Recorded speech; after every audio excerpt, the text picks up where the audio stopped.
Good with life. Right, so welcome. Good evening, people. Welcome to the Inside Out Effect podcast. Thank you for joining us. And the one and only Inside Out Effect podcast. And as I've said many times before, this really is the number one self-proclaimed global personal development and healing podcast on a Sunday night at 7 p.m. Got it right tonight. A little bit late, aren't we? We're at 7:07 p.m. 7:07, okay. 7:07, slightly late. But anyway, so I'm your host, and Stephen Jakes. I'm the founder of healingthemind.co.uk and the co-founder of Inside Out Effect with this young man here. And tonight's topic we are going to be talking about is actually the real cause of fibromyalgia, ME, and chronic fatigue. And also as well, we will be talking a little bit more about what's going on in the world, the funniest thing we've heard this week. And as I have promised on the one before last episode, I put a Harry Potter quiz together for John, which has taken quite a bit of time, a fair bit of time and resources to put together, I might like to say. And hopefully we can test his knowledge and see if he can actually redeem himself just before Christmas. Do you reckon you could do that, mate? Can you redeem yourself? I don't know. So anyway, that'll be at the very end of tonight. So get yourself a pen and join in. If you're a Harry Potter fan, you can do a Harry Potter quiz. I know Jonathan is very much a Harry Potter fan, as am I. Not as much as John. And we're going to see if the magician himself knows the answers to the magic. We'll see. So anyway, so thanks for joining us. I will say that I'm feeling a little bit gingerly tonight. And if you hear me going, ooh, ah, and ouch, that's because bing, bang. Yeah, exactly. Ooh, and because I've actually done an injury to my neck. So if I do make some strange noises, it's because I have done an injury to my neck. Yes, and my good friend here has actually done some magic on me over the last few days. I've done it Thursday night. I did get out Friday night, although eating a meal was quite a bit of a challenge because I was having to move around like a robot. Yeah. But anyway, I got by. But I must admit, Saturday, last 2 days, I have really struggled, and being here on my own, it's been really hard to cook and do other stuff. But thank you very much for helping me and fixing that. So that also, yes. So anyway, it gives me a great opportunity to introduce and bring my good friend, the delectable and the articulate, my good friend Jonathan. How are you, mate? I'm not sure I'm articulate, but okay. I'll go for the delectable. I like that. Delectable is nice. Yeah. As long as you don't start licking me, we'll be all right. Well, I can't promise that, mate. No, you're not. No. Okay, I don't know if I can withhold. Can't hold yourself back. Well, just be careful. Any licking will affect your neck at the moment. Yeah, I know, but you're all right and you're safe tonight. It's that movement. It's just keep your neck loose. You're going to be safe tonight. Okay, thanks for that. I haven't got that flexibility. No, you haven't right now. Yes. So anyway, would you like to elaborate to anyone that's listening what that injury was and how that could come about? I mean, I did it at the gym, so most people would say, I did it at the gym. I picked up a weight, but actually, injuries don't really work like that. So, what are 4 or 5 vertebraes? Was it? Yeah. So Steve was doing shoulder shrugs at the gym, and that's when he apparently did it. It hurt. During or after the shoulder shrug? During the shoulder shrug. Yeah, locked right up. So obviously most people go, oh, well, it was the shoulder shrug that did it. And no, that's never the case. Obviously, sometimes it can be linked to the physical activity that you're doing. So one of my clients kept injuring himself at the gym, but the reason he did that is because he kept injuring his shoulder, and it's because it was burdening him being at the gym. So that's the connection in that case. In this case, we think the conflict is something a bit deeper. Obviously, it's his neck. It's an injustice. Well, we know what that injustice is, don't we? And we know what the injustice is. We're not going to cover that, but we know what the injustice is, but that runs a little bit deep. And it got resolved just before he went to the gym. So about 6. So when you have pain, I've not really mentioned this before, but when you have pain and you resolve the conflict, there's normally a 10-minute to a 6-hour window before the pain kicks in or before the body reacts and brings the pain on. And so Steve's event happened at about 5:30 on Friday, and then Thursday night, yeah, 5:30, and then at 8:30 that night, within a few hours, he then did it doing the exercise. It wasn't the exercise. He could have been anywhere, and it still would have happened. So it doesn't matter where he was; he still would have got the pain at 8:30 that night. He just happened to be at the gym. That's the point that people don't understand. They happen to be at the gym, but they could have been at home and turning it quicker, and it still would have happened. It's irrelevant where you are, what you're doing, but people just associate with if they're at the gym, they go, "Oh, it's the gym that's doing it." Yeah, It's a absolutely. load of nonsense. But I get that it appears that way, but that's never. Yeah, that's where we make that connection, don't we? You make that connection, you draw that connection. But that's a little bit like, you see a magician, he puts a coin in his hand, makes it disappear. Yeah. He didn't really do that. That's not. So what you're seeing is not really correlated to what's actually happening. Yeah. I tried explaining this to a friend of mine about the virus the other day, and she just kept saying, "Well, there's definitely something going about." I was like, "Scientifically speaking, it doesn't exist." Well, seriously. Yeah. And she just couldn't get off that loop of.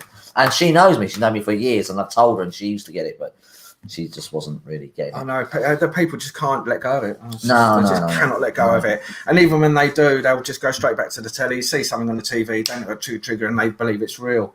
The people just don't realise that what's actually gone on. So we now know the amount of fraud is unbelievable. Well, I mean, the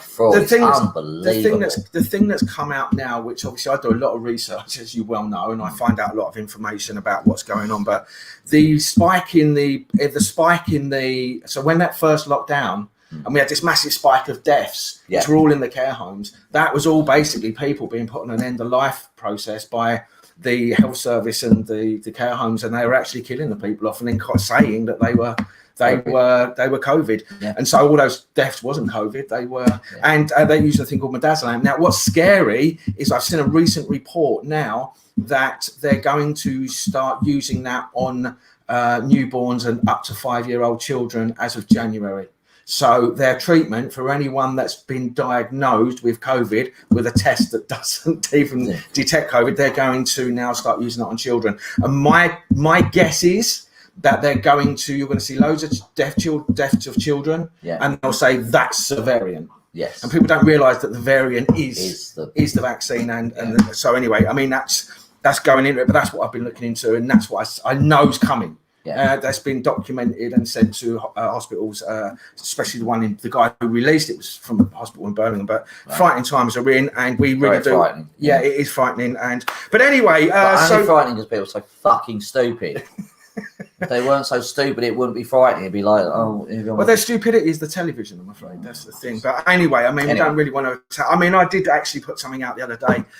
There was a video that I posted. This is actually quite funny as well, ladies and gentlemen. There's a video of a guy who took one of those home tests. He undid it out of the packet. He then took the packet. He then put 5 or 6 drips into the area where you do the test. And he put it, and so you see him literally putting drips in from the tap. He put it on the tap. It comes up as a positive test, and so the water out the tap tested positive. And I posted that. That video. Now, do you know what happened? Is it got fact checked as false information.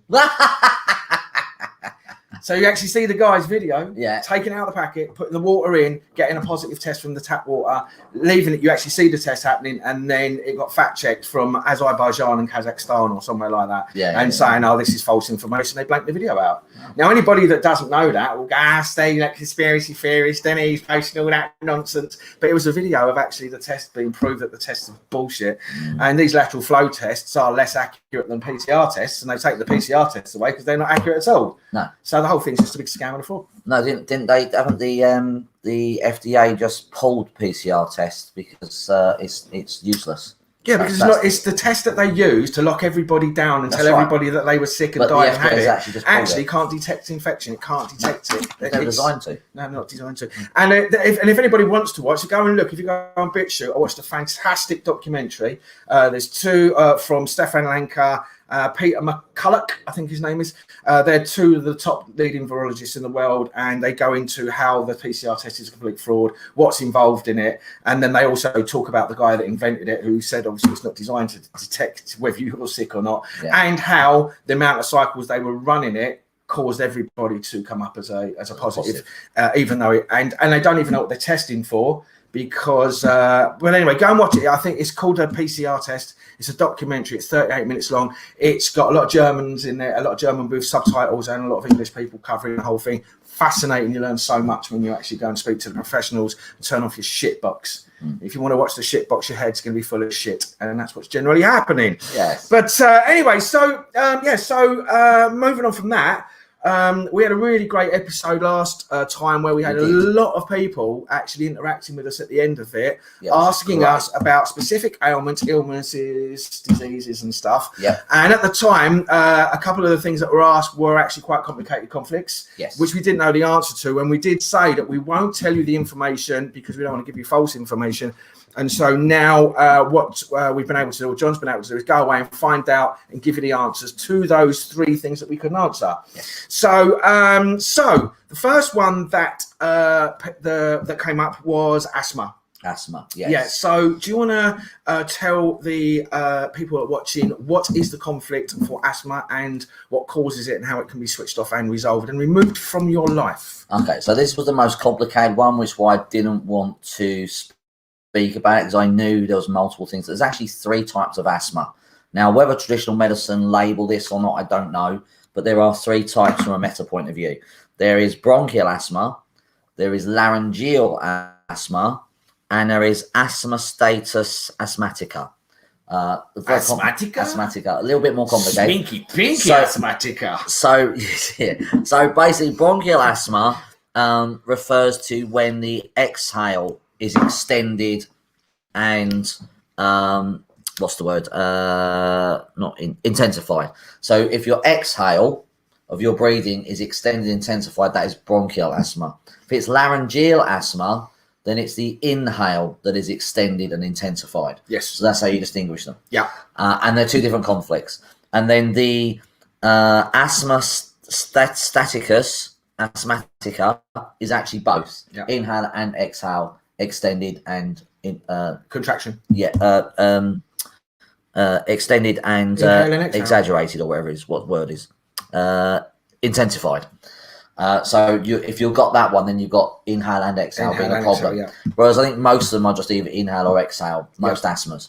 So if you've got the bronchial asthma, then that is a territory fear conflict. But the problem with the asthmas is there will be 2 conflicts. There'll be one main conflict on one side of the brain, which will be the territory fear conflict. And then there'll be another conflict on the other side of the brain, and that could be one of 5. So you need someone to help you work that out, because it could be any one of the 5 conflicts down the cortex, whereas there'll only be one on the right or the left side, depending on your wiring.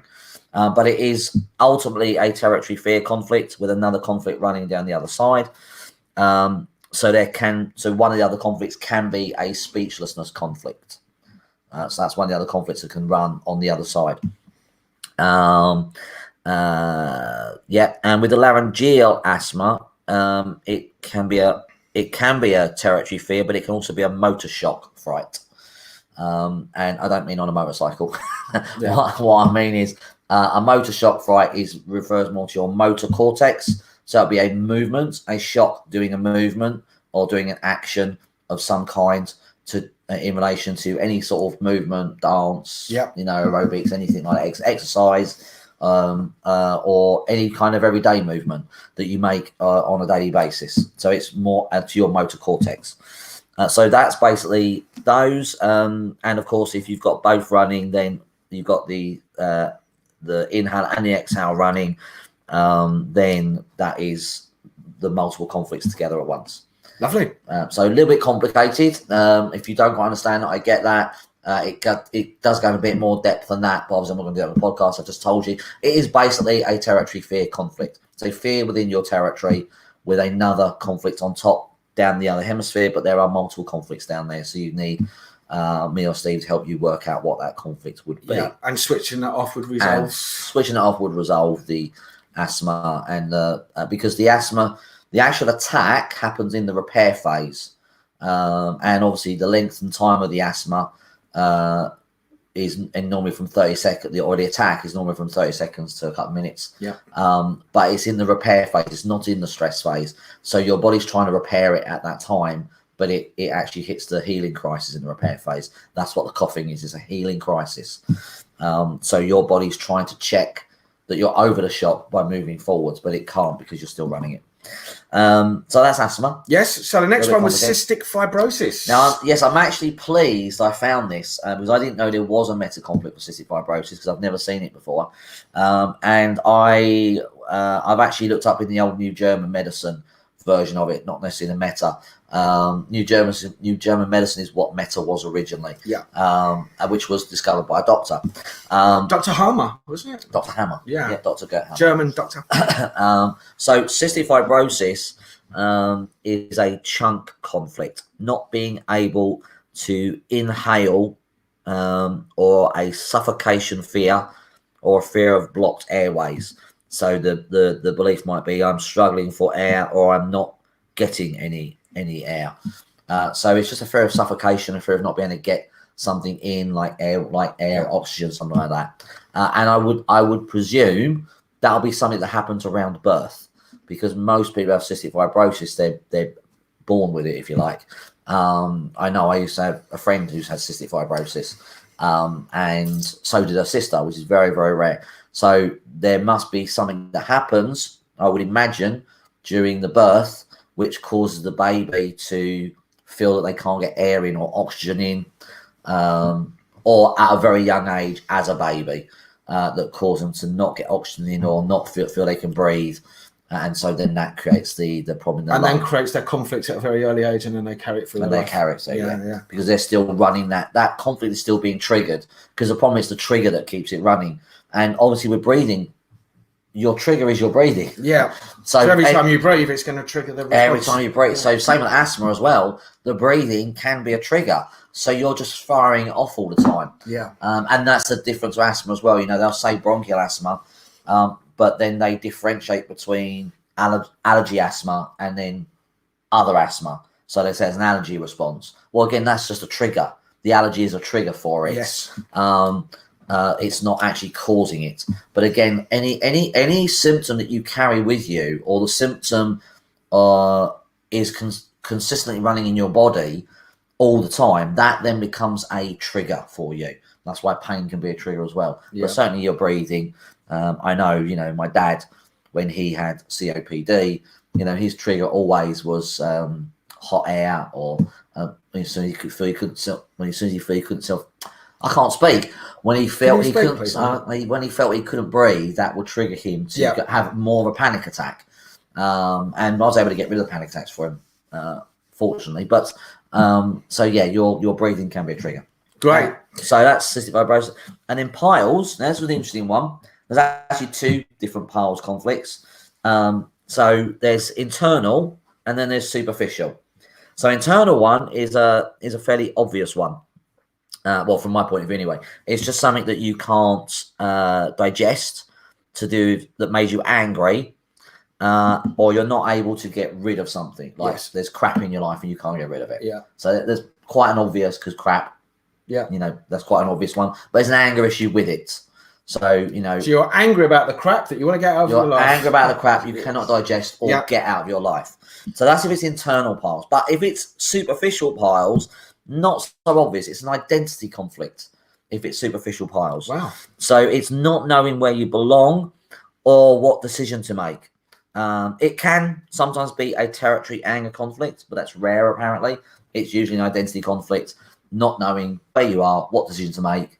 The example given, I think, was I don't know which partner to choose. Yeah. Is this the right choice for me? So that's why I haven't got piles then. That's right. Yeah. Yeah. No, that's right. So because of that, you're fine. I am fine. Yeah. And that's interesting because Steve actually brings up Heinz's point. It is your perception that's the problem. It's only your perception of the event that creates a different conflict in your body. So if two people go through the same shock, but if they perceive it differently, they get different symptoms because their body's reacting differently to their perception of it. So that's really important to understand why we react differently. It's not because we're all different. That's nonsense. That's a myth that we're all different. When it comes to illness and disease, we're not all different. We're all the same. We all react the same thing. But it's our perception. The same thing causes the same thing. The same thing causes the same thing every time. There's no difference. So we don't respond differently to it. It's just our perception determines how our body responds. So if me and Steve go to the same shop, because we're both masculine, well, I say both. If we're both masculine, Steve might respond out of anger. Yep. which I normally do. Yeah, which is normally Steve's response. Yeah. And not so much now, though, mate. Since it's switched off, you're much better. Much now. And I might respond out of fear, for instance. Yeah. Okay, so if he responds out of anger and I respond out of fear, we're going to get a different biological response. But his is going to hit his chest, and mine's going to hit my throat. Yep. So it'll be different if it was a man and woman, because women and men perceive things differently. Nothing to do with being sexist, they just do. So unless the man has a feminine energy and the woman has a masculine energy, then it makes a difference. Yeah. But ultimately, men and women perceive things differently. So men are much more territorial, women are much more social, depending on the level of masculine and feminine energy. So women will think socially, men will think territorially, and that explains the difference as well. But ultimately, if you have an anger issue, your body's going to react to that. Your chest is going to react, and if you've got a self-worth issue, your muscles are going to react. Yeah. It makes no difference who you are or what you are. It's about the perception of the event that creates the biological response in you that determines which part of your body, we call it, malfunctions or creates the pain or the issue. It has nothing to do with your personality or who you are or your upbringing. Yeah. Or what you're breathing in, or what you're drinking, like that. Or what you're eating, or what you're touching and putting hands in your mouth. It's all crap. We are not different. Yeah. Yes. I had that. Yeah, I know. Yeah. Oh, that. I was at Morrison's today, mate, and it was just shocking. Yeah. I couldn't believe everybody in the mail with their masks on, just like unbelievable. I don't go to supermarkets. Boycott supermarkets. Don't go to. I had to go, and I wished I hadn't. No, I just wished I hadn't gone, to be honest.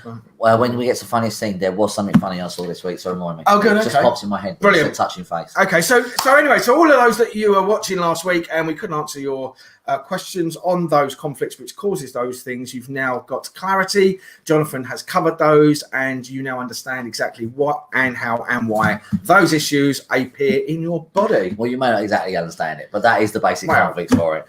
So now you know the basic conflicts.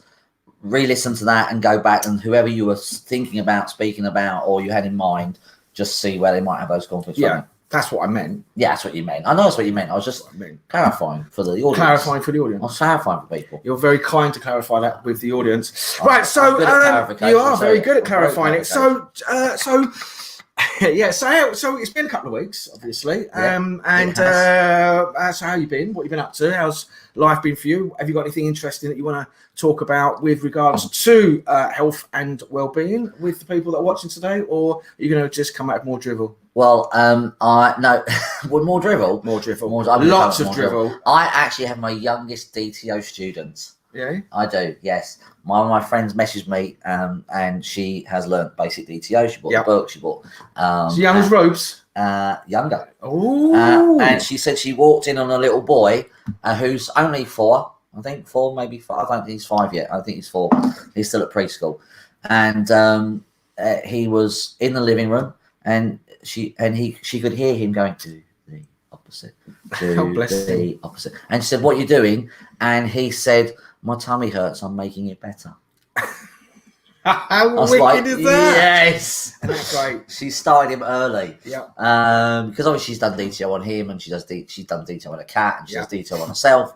But that was so cool, because that little boy is going to grow up being one of the healthiest little boys in the world ever, and very rarely need, because he's switching it off already. Yeah, and this is the thing: your children are the product of your environment. End of story. Yes. End of story. And I know this because when I go to a lot of people with a lot of their stuff, I go back to the 1 to the 7, go and watch my video on the brain.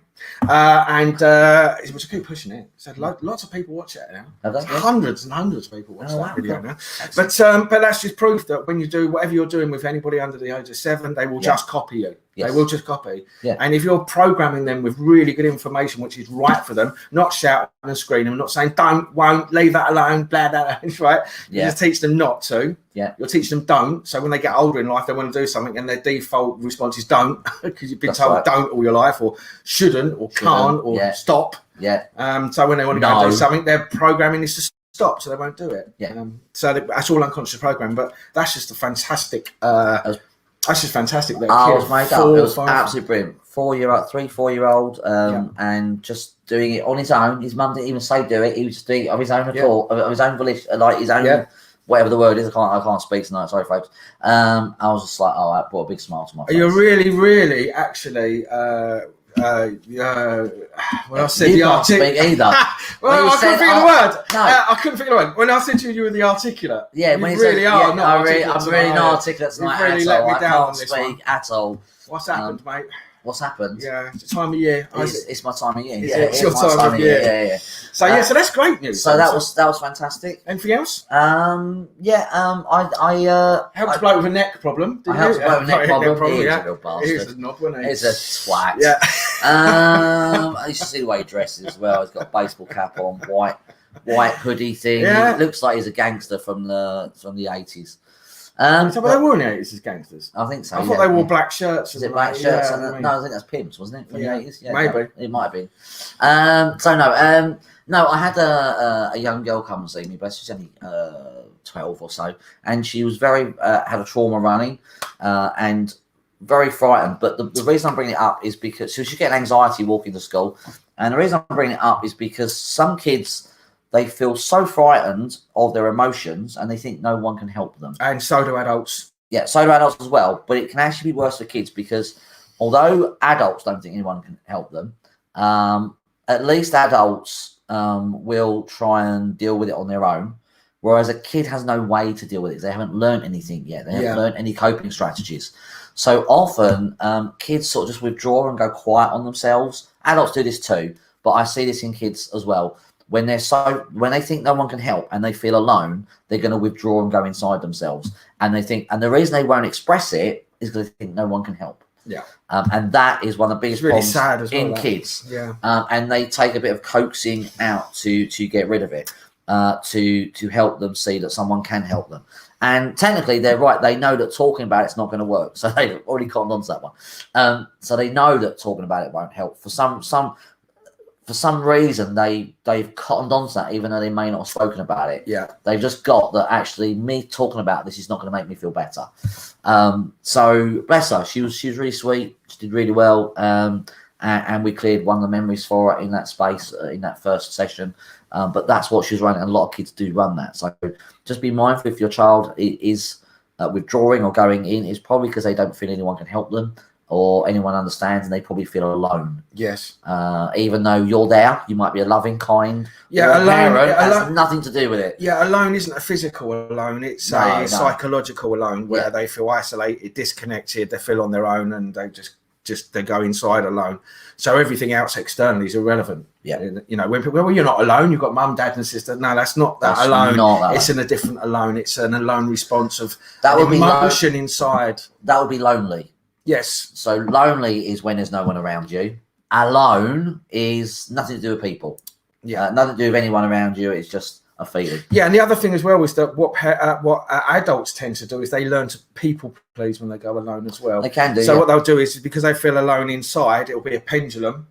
And what they'll do is because they feel alone, they don't want to be alone, so they start doing people pleasing so they can be around people, do things for people, and it gives them a false sense of connection or joy or belonging. Or they keep everyone at a distance. Yeah, or they keep everyone shut themselves off, keep everyone over there. Yeah. And if someone does come into their environment that they like, they'll let them in briefly, then push them away, and let them in and push them away. Yeah. And that is a big conflict in people who I know. I felt alone when I was a teenager.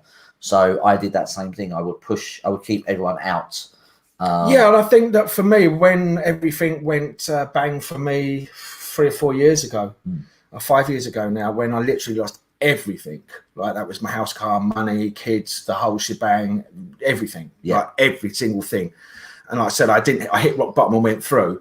I pretty much done that for 2 years because I just didn't trust anybody. I didn't have anything. So I just literally locked myself away I locked myself away for 2 years and learned all of this. So I didn't waste that time, but I was literally on my own pretty much throughout that whole period with very few people. Between 2016 and 2018.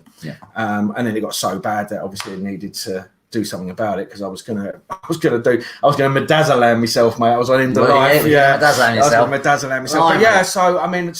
But it's a common behaviour, I think, as well, but it's not healthy at all. Oh God, no, very, very not healthy. And you can see it in even though they don't actually know what they're doing, you can see it in movies. I mean, the Joker movie. like a few years ago, was a classic example of that alone response. Yeah, it was. Yeah. Now I get it's a movie, but I use TV shows as an explanation because they actually do depict it really well. They may not necessarily know what they're depicting, but they do depict how the Joker became the Joker because they had a really deep alone response running. Don't get me wrong, if you felt alone, it doesn't mean you can turn into the Joker.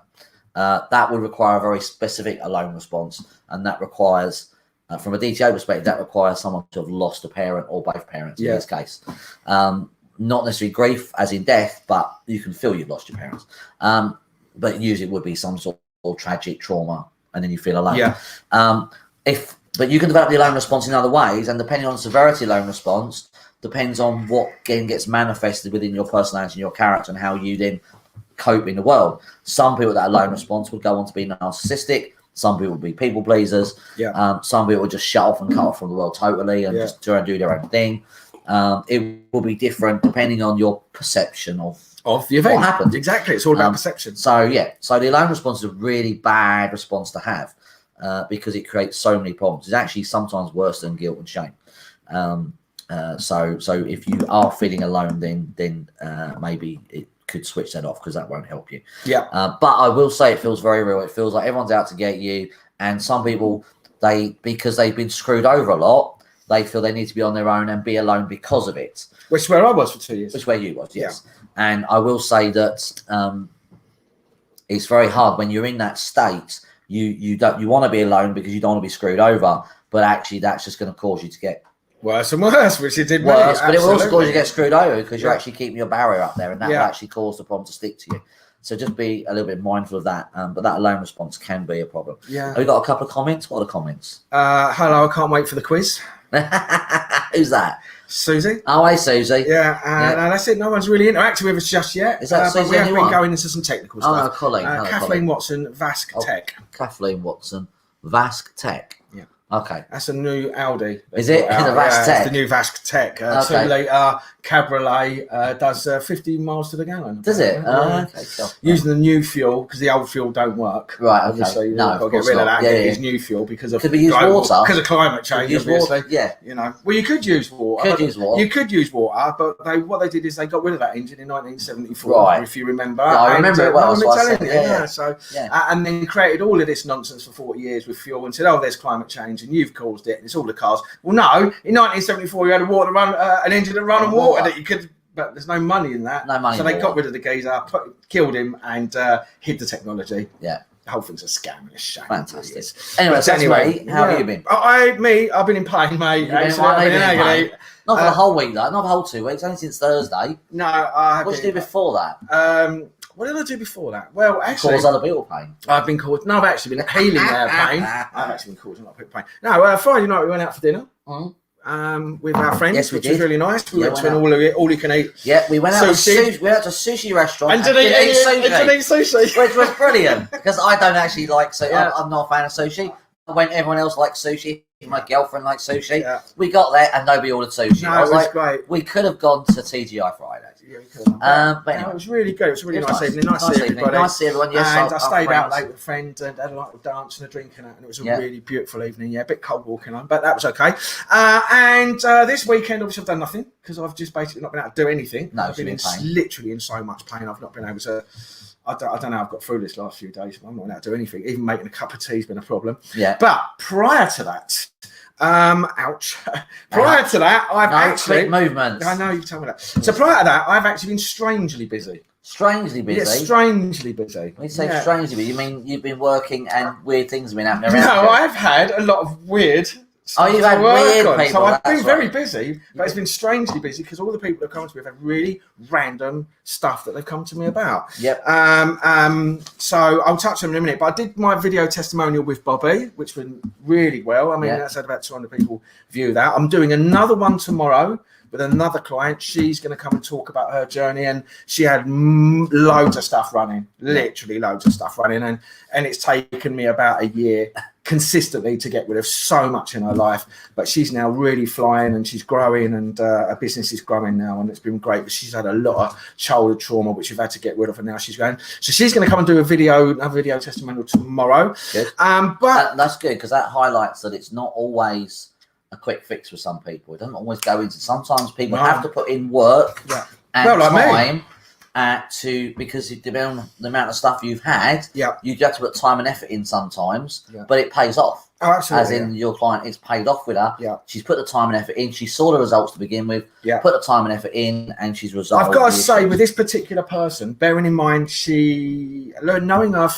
knowing where she is in her life financially, all the rest of it, this girl has literally, without fail, done one session every week for nearly a year. Wow. She hasn't stopped. Now, when you actually know her financial situation as well and how dedicated she's been to it, I actually got to say I absolutely admire her, because there's only a couple of people that do that. Yeah. A lot of people will come and then they'll make an excuse and then they'll leave it for 3 weeks or 4 weeks. And, and I understand that, but she has been she's been at it every week, and because she knows it works. Yeah. And I really admire her, actually. So I'll be doing that tomorrow.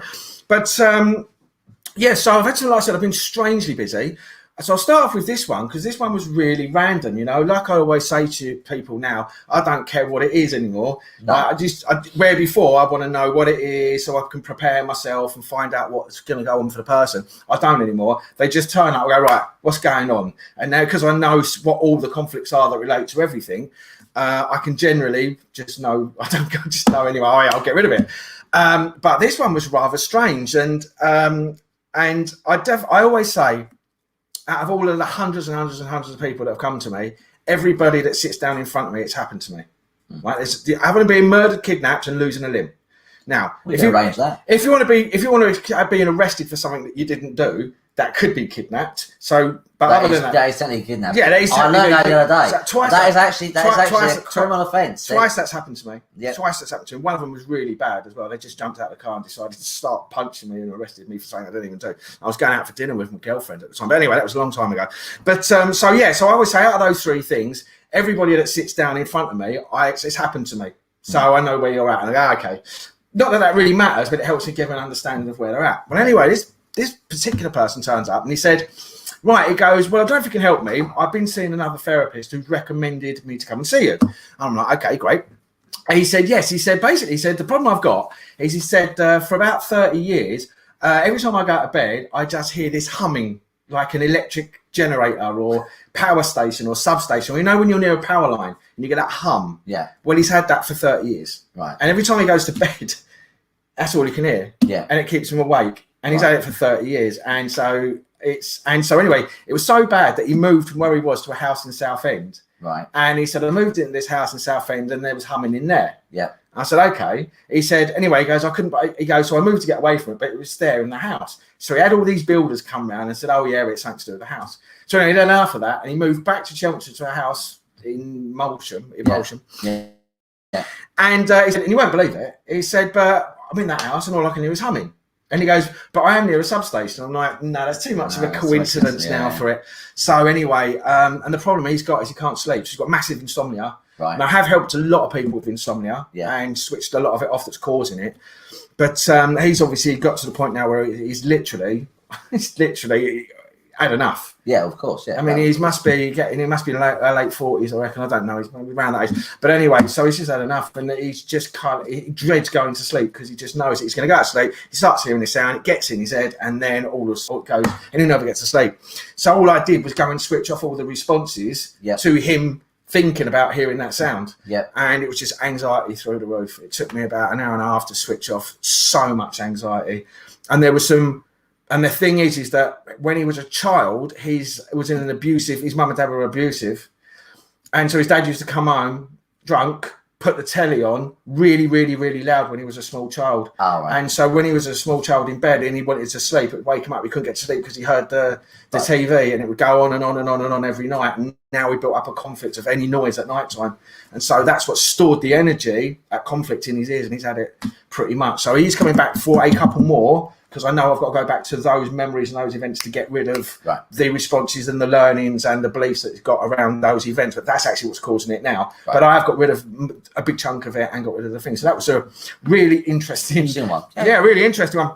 And then another lady come to me who has, she's just about to have, so she said to me, that I think it's on the 15th of January. She's got to have her bowel cut away. And this is to do with her liver pumping out bile. Right. And it's going into her bowel. And the bowel is now being burnt away by the bile. And it's been going on for so long that now it's worn away. So what they've basically done is that over the years, they've not solved the problem. They've given her drugs. So the drugs have basically switched off the neuroreceptor to make her get rid of all of the pain. But the fact of the matter is that bile is still going. The bile is still going in and when wearing the bowel away. So she's basically now thinking, taking these drugs, thinking, oh well, it's okay. But in the meantime, in the background, this thing's still happening, and it's just eating away at her bowel. And now it's got to the point she's got to have apparently a big part of her bowel cut away. Wonderful. So and they're so great, these people, aren't they? Experts. Well done, doctors. Well done, doctors. So anyway, let's save the NHS. Save the. I was going to. Do you know what? I nearly was out there on Thursday night banging me drum for that virus that ain't out that you can't catch, and all the people that they're cutting up for no reason. But anyway, don't get me. Let me finish the story. So anyway, it was a really, like when you have really random events. So the whole way that I ended up speaking to this woman, I mean, I've known her for a long time. I've known her for quite a while anyway. And I actually met her when I was broken and I was looking for answers, and she did tarot card readings and etc. and did readings and stuff. And I just wanted to know why my life had gone the way it was, thinking that there was an answer, and I didn't know what it was. But anyway, I met her. And anyway, there was a set of events and she was doing a Facebook live, and I went, I'll go and have a listen to that. So I clicked on, and she went, hello, Steve. How are you doing? And she goes, I want to have a cup of coffee with you. So I was okay. So I rang her straight after her Facebook Live finished. Anyway, next thing we get in a conversation. Next thing she's telling me about this, that, and the other. And anyway, so she's in a really bad way. And anyway, so I said to her, look, why don't you just come and see me? You got nothing to lose now. You got what, a month, 6 weeks? Yeah. So anyway, she's come round and she told me what was going on. So obviously it was the liver. Yeah. And so I just went to, okay, and when did it start? And it was when it was really, really young, profound loss I went with. And it was all to do with her dad. And literally, whilst I was working with her and switching off all of the responses to losing her father, she literally was telling me that she could actually feel the liver stopping gurgling. Literally, could literally feel it stopping what was going on inside. Yeah. And at the end of it, it's like, I feel like I'm all clear inside. He says, I've never felt this before, ever. She was like gobsmacked by it. She goes, because she's actually, I think she's a trained paramedic. Oh, right, okay. As well. Yeah. She's no longer, she's had to leave because of that. Yeah. Because she's so ill with it. But anyway, so she's got this whole model of medicine and all the rest of it. And so anyway, she was just gobsmacked. She was just like, this is just amazing. I'm like, no, I've been trying to tell people this for, I don't know how long, 52 podcasts, and how many people I've helped, but it is amazing. And so bless her. So now she's going to come back for another 3 or 4 because there's some other big things that need to be switched off. But the main thing is I think I've got to the crux of what's putting that the stuff that's creating the bile or whatever it's called to go into liver. Now all I need to know is what the conflict is. I don't need to know all of the anatomy and all the technical stuff. All I need to know is what the conflict is and switch the conflict off, and then she's healed. And that was happening in real time as I was switching it off. Yeah. And at the end of it, she was like, I've no longer, that pain's gone.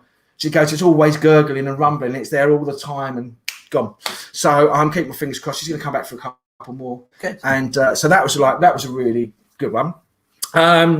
So I had another one. This is what brought me on to talk about fibromyalgia, because I had a lady who was, and again, another random event. I met somebody, I was going for a walk, I bumped with a friend, she had a friend come along, got chatting, she started telling me about her history and her life and what had gone on. It was horrendous. She had a really bad life. Yeah. A lot of stuff happened to her. She's in her early 50s, and she's telling me that she's doing the yoga and the Pilates and she's doing the food and all the rest of it. And I'm going, that's not going to do anything. Anyway, she was like, "What?" All got the ump with me because she's literally done everything. She reminded me a bit like me, where she just tried everything to try and solve a problem.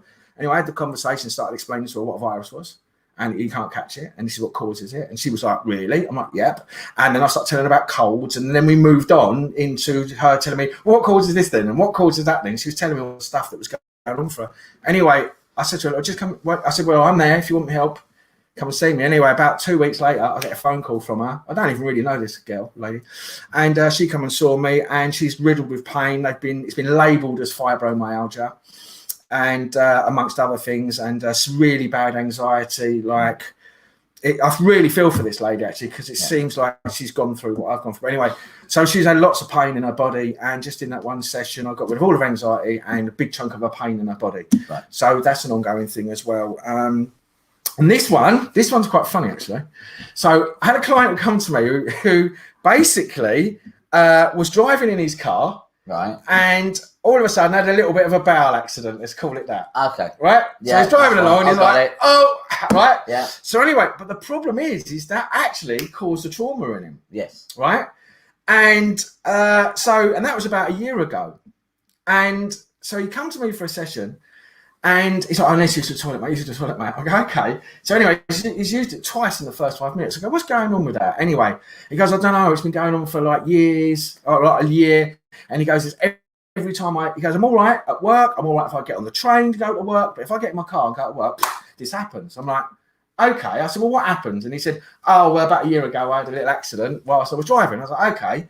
But that's caused a trauma in him. Yeah. And basically, so what I've had to do is go back to that memory and that event and switch it off. It's so much anxiety around it, and it was all about actually other people finding out. He was so ashamed of what he'd done. Right. He was more worried about other people finding out about it. Right. But he was really, really ashamed, and he thought it was like, it was really weird how deep rooted this was for just such a thing. Because that would have been, oh, for fuck's sake. Do you know what I mean? And just not cared. Yeah. But that really was a problem for him. But anyway, and so the problem is now is every time he gets in his car and drives anywhere, it triggers it, and it's literally driving him mental. And when he gets here, because obviously he gets here, he's like, I need to use your loo. So anyway, I switched all of that off. But one of the main things was, yes, it was the event and the memory, but the trigger was when he sat in his backside, touched the seat. Yes. And as soon as his backside touched the seat, triggered everything. And so anyway, I got rid of all of that. And that was took quite a long time actually to get rid of that. There was a lot in that, more than some of this other stuff. Sometimes small things like that can create the most belief systems. So big things, the brain is traumatized by big things, but they're normally simple to switch off because they're obvious. Yeah. These little subtle things that can create big trauma, they can create so many interwoven things. And I've had clients have the smallest trigger, and it's been like the biggest thing. Massive issue for them. Yeah. And so sometimes small things can be the problem. Yeah. Because I hear that a lot. People say to me, I can go out and deal with this, and this, but as soon as this happens, I get triggered and I'm a mess. Yeah. And it is the small things that. Yeah. I was really shocked at how much was in it and how much it affected his life. Something I just laughed at. I was like, but it was actually a big trauma for him. Yeah. But anyway, and this is a really nice one at the end. So this was only a few days ago when I was like this. Yeah. Right. So I had a girl reach out to me out of the blue. It was recommended from a friend. She said, look, can you help my friend? She's really suicidal. She'd already tried to end her life. And she's only a young girl. Right. Quite a young girl, like teenager. Yeah. And so I said, yeah, no problem. Anyway, she came and saw me. And basically, she was in a really bad way. She didn't want to be here. And it didn't take me long, because the younger they are, the less trauma they've got. But this was massive for her, don't get me wrong. And she just had enough. She didn't want to be here anymore. And it was also to do with a relationship breakup and the loss of some family members, and and everything that's going on right now. Yeah. And everything that's going on right now. Big conflict still for people going on. Yeah, everything's going on right now, because she's now found out a lot of stuff about the viruses, about the masks, about the government, and that's freaked her out. She's really angry about that, because she's lost a friend because of it. Right? So that's really pissing her off. So anyway, so she come to me, and she was in a really bad way, and I was a bit worried about her, because you can feel that energy when someone's just done, and having been there myself, I just knew where she was at. But anyway, I got rid of all of the stuff that caused it, all of those events, all of the trauma, switched off all the guilt, the shames, the loans, all the fight and flight responses, got rid of all the memories, got everything. And she was literally at the end of it, she goes, I can't believe it. I haven't felt like this for years. And so she was literally in cloud nine. Okay. So she'd come in like completely suicidal, and left with all of that stuff that was making her suicidal gone. And now she was skipping, she couldn't be happier. So that was a really nice one to finish off with, I think. It was a really happy ending. A happy ending, yeah, for that. Yeah, good, excellent. So anyway, good work. Yeah, no, it's been good. Like I said, I've been strangely busy. I've had some really, unusual ones. But, it doesn't, again, like I say, it doesn't matter what it is for anybody, whatever ache, pain or situation is now. I just get to the point now where I go, okay, I open the door, go, what is it? And then just find it. And the process is always the same. You either look at when it started and go from there, or you look at the biological conflicts. There's really only two methods you don't need any other methods for analysis. That's just it. It's just stick with those two things, and and if people could just grasp that concept, you go back to when it started. Yeah. Or understand the biological conflict, and then that's it. Doesn't matter, yeah. Find the beliefs, find the behaviour, find the triggers, and job be done. Job done. Yeah, it's really that easy. So anyway, so we move on, shall we, and get on to the topic, shall we? Yes, go on then. So tonight we are going to talk about where babies come from. Where babies come from. No. This seat keeps dropping. It's really annoying me. Does it? Yeah. It's I've got a shit seat. Okay. I need to get a new seat. Piles. I know. I know. I I switch it off now. Yeah, exactly. Yeah. Crap, we can't let go of. Yeah, crap, can't let go of this poxy seat. No, that's right. Yeah. And it's in my territory. Is it? It's making me angry. That's right. I might start bleeding from there later. So anyway, I'm definitely not having Chinese you tonight. Then I'm going home. So if you'd actually listened to the conflict, that would have all made sense to you. Livy's just turned her head at you. Yeah, I know. Here we go again. It's rambling on. For those who don't know, Livy's my dog. Yeah. Anyway, so the topic we're going to talk about tonight, and I said it was to do with that lady who came to me, had been labelled with fibromyalgia, because again, a lot of these people don't really know. Doesn't sound like it was, though. Doesn't sound like it was. Yeah, no, but that's what she'd been labelled with. Was it a joints, was it? Yeah, some of it, yeah. Yeah, that's not fibromyalgia. So anyway, it was everywhere. She was all over her arms, her legs, her back. They'll just label or something, because the pain's everywhere. Pain's everywhere, yeah. And this is why I thought it'd be really good to talk about it. Yes. Because having spoken to you about it on Friday night, we come to the conclusion that she didn't have that, but she's been labelled with that. And if she's been labelled with that, they're going to go and try and treat her for that, but she hasn't got it. Which is always the problem, as I've said it before. You get misdiagnosed or something, and they try and give that the treatment for that problem, but they give them the treatment for the wrong problem. Yeah, absolutely. Even alternative therapists will then give the wrong treatment for the wrong problem because they've had a misdiagnosis. A bit like giving people midazolam for a virus that they've apparently caught. Yeah. Exactly. I got to say, interesting. If anybody's had a member of their family lose somebody to this in a care home last year, you really, really, really, really, really should investigate it. Yeah, investigate it and sue their asses off. Seriously, I'm not just. But a thought came to me the other day about this. I suddenly realised that we've all been convinced that there's this invisible thing floating through the air. What, terrorism? Yeah, terrorism. Climate change. There's an invisible thing that floats through the air that goes from person to person that we can't see, we can't smell it, can't taste it, can't touch it, but we believe it's there. Yeah. And I suddenly thought, that's fucking mental if you look at it like that from that perspective. There's something in the air we can't see, you can't taste it, you can't touch it, and we all have believed it's there. And I'm thinking, wow, they did a great job of convincing that, because that's absolutely insane. Yeah. If you look at it from that point of view, because they can make up any narrative because you can't disprove it because it's not. I can disprove it. I can disprove it too. But people that are, but I said this is what I said last week. People that are emptying your bins or working in a cafe or working in insurance aren't going to be able to. They're going to go along with it. Just go and look at what's happening in all the shops and in all the offices right now. Yeah. I got a friend. Funny enough, she's watching and she'll know exactly who I mean. She's gone to the office and she's literally now got people that won't talk to her or associate with her because she won't wear a mask in the office. People that she's worked with for a long time are now literally treating her like a leper because she won't wear a mask. Right. And the thing is that I've taught her, and she's also got off her own back and learnt all about this anyway, and knows it's a load of bullshit. Yeah. So she's going into the office and going, I know, you're all mental, and because they are, and but they're treating her really, really badly, and that's the level of what people have got to, because but anyway, for whatever reason, but I think it is. They use the same memo all the time. It's always the invisible enemy, the thing that you can't prove, you can't see it, you can't prove it, and that's like, but when I suddenly thought, like the ice, like the glaciers melting every year by 3 miles because of the ice caps. Yes, and we're going to show you a satellite. You can't go there and check it out yourself. We'll show you a satellite, a CGI thing, which we could just design, right? Yeah. And then, like I said to you before about terrorism, I've been all over the world to Muslim. They don't want to hurt me. They want to serve me and take my money and sell me things. They don't want to kill me. No. So the whole thing. I mean, there are bad people in the world. Of course there are, but not they play on it, and it's the same thing with this. Yeah. Yes. Okay,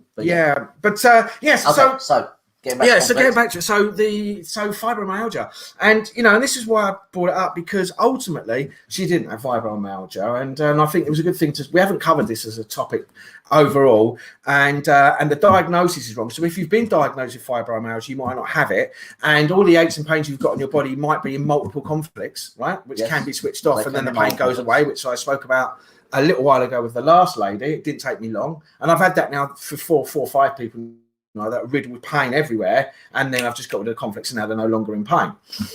Some of it's anxiety driven. But so anyway, so I thought we'd talk about fibromyalgia today, and you can go into it in a little bit more detail, and also ME and also chronic fatigue. Yes. So they all kind of fall under the similar umbrella of things. They're all different, but they fall under the similar. No, chronic fatigue and ME are the same sort of things, different names. But then there's post-viral fatigue and things like that, and they're all connected. They're all similar in sort of conflicts that present. Obviously there are different symptoms, but with fibromyalgia. But yeah. So I just basically put that, if you've been suffering with that, and you've tried diet, exercise, herbs, oils, creams, and other forms of medication, but you're still having an issue and it's ongoing. Or again, if you seek professional help from doctors or other therapists, but you're still having to manage and live with that complaint.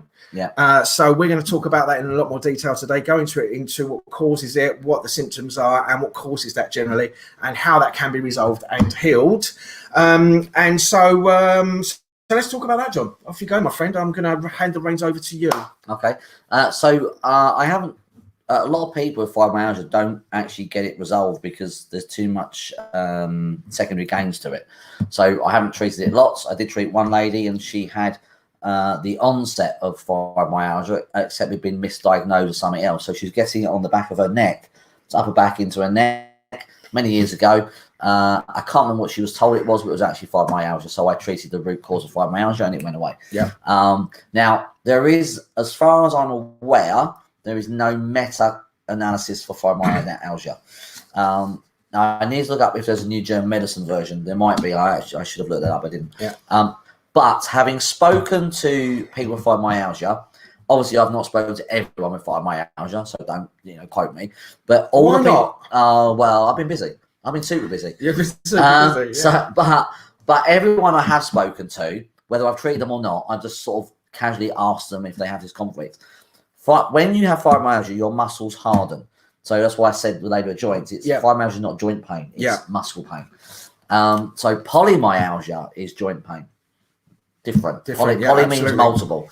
Now polymyalgia is a self-worth conflict that's affecting the joints in different places. So it can be one conflict with polymyalgia affecting all the joints, or it can be multiple conflicts depending on what the joint is.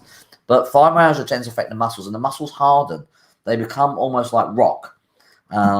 And in my experience of speaking with people with fibromyalgia and this lady who had fibromyalgia symptoms, it was a conflict of verbal or physical abuse.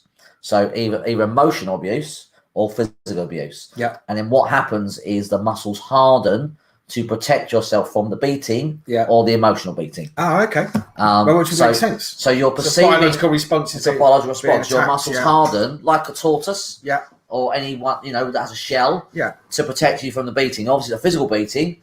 Well, you do, sense, because like, emotional beating can feel the same as physical beating. Well, they're perceived in exactly the same. Your body doesn't know the difference. So it's like if you're going to get hit, which, what you tend to do is tighten your arm up and harden the muscles. But if someone is constantly being beaten or emotionally beaten, rather than doing this all the time, their body just forms like a shell. And the muscles harden and lock and that is what I believe is the response for fibromyalgia in the people I've spoken to. So if you have fibromyalgia, see if you have that if that's happened in your life. Have you had emotional abuse or actual long-term physical abuse? It would be long-term physical abuse. It wouldn't be like a one-off event. So because it's a more serious condition, it's going to be a more serious, prolonged trauma. It's not going to be a one-off event of being bullied at school. It hardens over time. It does harden over time. Exactly. And usually there will be a repair phase in it as well. So what will happen is you would have come out of that abuse. It won't happen while you're in it necessarily. You would have come out of the abuse and got away from it, and then the fibromyalgia will kick in. It won't happen. Just happening in the repair phase. It's happening in the repair phase. So it won't happen during the stress phase. So that is, from my perspective, what I believe fibromyalgia is causing fibromyalgia, and it's been accurate in everyone I've spoken to. But again, I have not spoken to everyone in the world with fibromyalgia because time. Which isn't a good excuse. It's not really, is it? I should make a list in the phone book and just see everyone who's got fibromyalgia, do a Google search, and then call everyone up. Yeah, or you could just do a Facebook post. I could do a Facebook post. Do a Facebook video, just say everybody. Everyone on Facebook. Contact me. Fibromyalgia. Contact Just me now. Email me. Yeah. Because they'll do that. Message. They'll do that. Open up their soul, their soul to absolutely, me. Tell them what's wrong, because I look like that sort of person that you could do that with. Yeah. You can't even get people to believe about a virus. No, I know. Let alone all the other stuff. I know. No matter what you tell them. I want to keep my fear and my virus and my mask. I literally told someone the other day, she kept saying to me, it's definitely there, something definitely going around, I've seen it. And I said, but the science says it doesn't exist. 9 courts now have proven it doesn't exist. It's more than that. But there's definitely something there. It's more than that. It's 12 now. It's 12 courts. What are the others? Including Spain.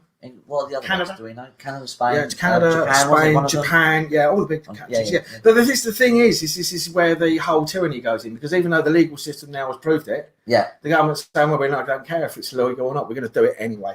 Well, and that's the problem now, because you've got to remember the media's owned and controlled by these people, which I did put a post out the other day about how this works from the Octagon Group, and the elite group of people own all the media, all the law, all the governments, all the pharmaceutical companies, all the media companies, everything. So that's how they get the narrative across, and it doesn't vary from there to there. And then all of a sudden, you're the consumer who sits there consuming shit all day will believe it. And it doesn't matter where they go down the mainstream model, is that you're going to find the same answer, because they're all pushing the same narrative. I will say, I think people have sort of got getting wise to it now. Yeah, this Omicron thing has made people a bit wise. This whole thing with the Boris Johnson Christmas party. But do you not find it? I know we should talk about fibromyalgia again. We've gone straight on. Well, no, we'll go to Emmy again. Yeah, I go Emmy. But no, I mean, so Sarah went to a shop. So hello, Sarah. Hello, how are you doing? Hello, Sarah. Good to see you. So I can't see her. Can you see her? She went to a shop yesterday and was made to stand outside to be served because she wasn't wearing a mask. What's happening with the world? Do you know what I'd have done? Is I'd have sued the arse off of them, because what they're doing is a breach of your rights, your human rights, and they're trying to make you wear a mask, which doesn't actually stop anything, on a virus that doesn't exist and will be proved not to exist. So knowing that information that the tests are fake, the virus hasn't been isolated, it's the masks don't actually do anything, and now they're forcing you to stand outside, I would literally go for the jugular and I'll sue the arse off of them. I would literally, or threaten to sue them, because these people are the problem.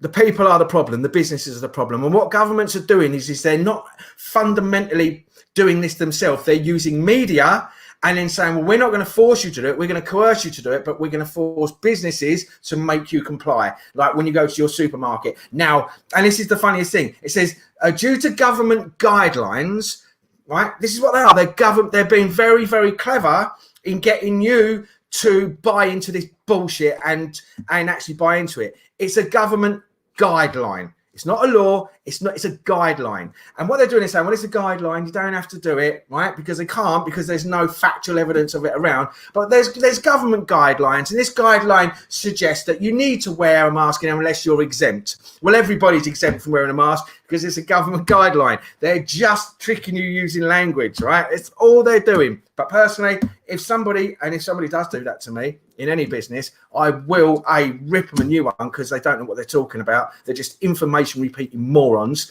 and they're infringing on your rights at every level. What you do, you get the manager of the store, and then you get the manager's name, and you write a letter asking if this is the person who put that policy in place, and then you check that they understand the law of discrimination and your human rights. And then you say, well, if you put this policy in place, then I can sue you under these laws. And my friend, our mutual friend, when you did that with a car company, absolutely, who tried to do the exact same thing. She wrote to the person who apparently put a policy in place, and they backtracked really fucking quickly. You got to make it's not the store's policy. The store can't put a policy like that in place. Because they're there to serve people. So the people at the front are saying this, but actually the policy is not really real. I mean, they can't do that. They can't do that, And the thing is that they won't go. So there was a guy I think he was in Harlow. Anyway, throughout the whole lockdown, he kept his gin open. His gin open. His gin. Oh, his gym open. Gin open. He kept his gin. What, the bottom on the side? Just, exactly. He just uncorked it and just left it there. Like, I'll leave it open. Yeah, if it gets too just in stressful, case I I'll need have it. a quick Have shot. a quick shot. Yeah, great. Yeah. But anyway, it's not a bad idea. Actually, I might do that. I might get one here for myself. Actually, I'll do that in my blackcurrant. I'll give him a blackcurrant. Easy, Tiger. Oh, Ribena. You can't go over the top. Don't have a ball. I've got work tomorrow. No. But yeah, there was a guy in Harlow and he kept his gym open throughout the whole lockdown, and they issued fines and fines and fines and fines. And I think the fines totaled 77,000. Something like that. 77,000. Went to court, got thrown out straight away because none of it's law, none of it's legal, and they can't enforce it. No. And people don't understand this. None of them are. And everyone's getting thrown out of court. Dr. Sam White, have you heard about him? Is that the one who talking about the masks? He's taken the General Medical Council to court because he spoke out about the vaccines, he spoke out about the masks, and about everything because it goes against his Hippocratic oath, which he does against all doctors. But so basically, what he done is he spoke out about it, saying this is all bad. It's it's killing people, blah blah. So anyway, he stood out about it. One of the early doctors, they suspended him, then they ridiculed him, then they tried to shame him, embarrass him, then they stopped him, made him sign a thing that he wasn't allowed to go on social media and tell the truth. And anyway, he then obviously got a lot of people on side because he was fighting for the good and against this tyranny and all these bribed nonsense people that are just forcing this. Yeah. Anyway, he won his case this week. Brilliant. He's won his case in the High Court now as well. So all these people that are going to court are all winning their cases. This isn't real. And if it was, then we'd be hearing about it. But no, it's not law. It's not legal.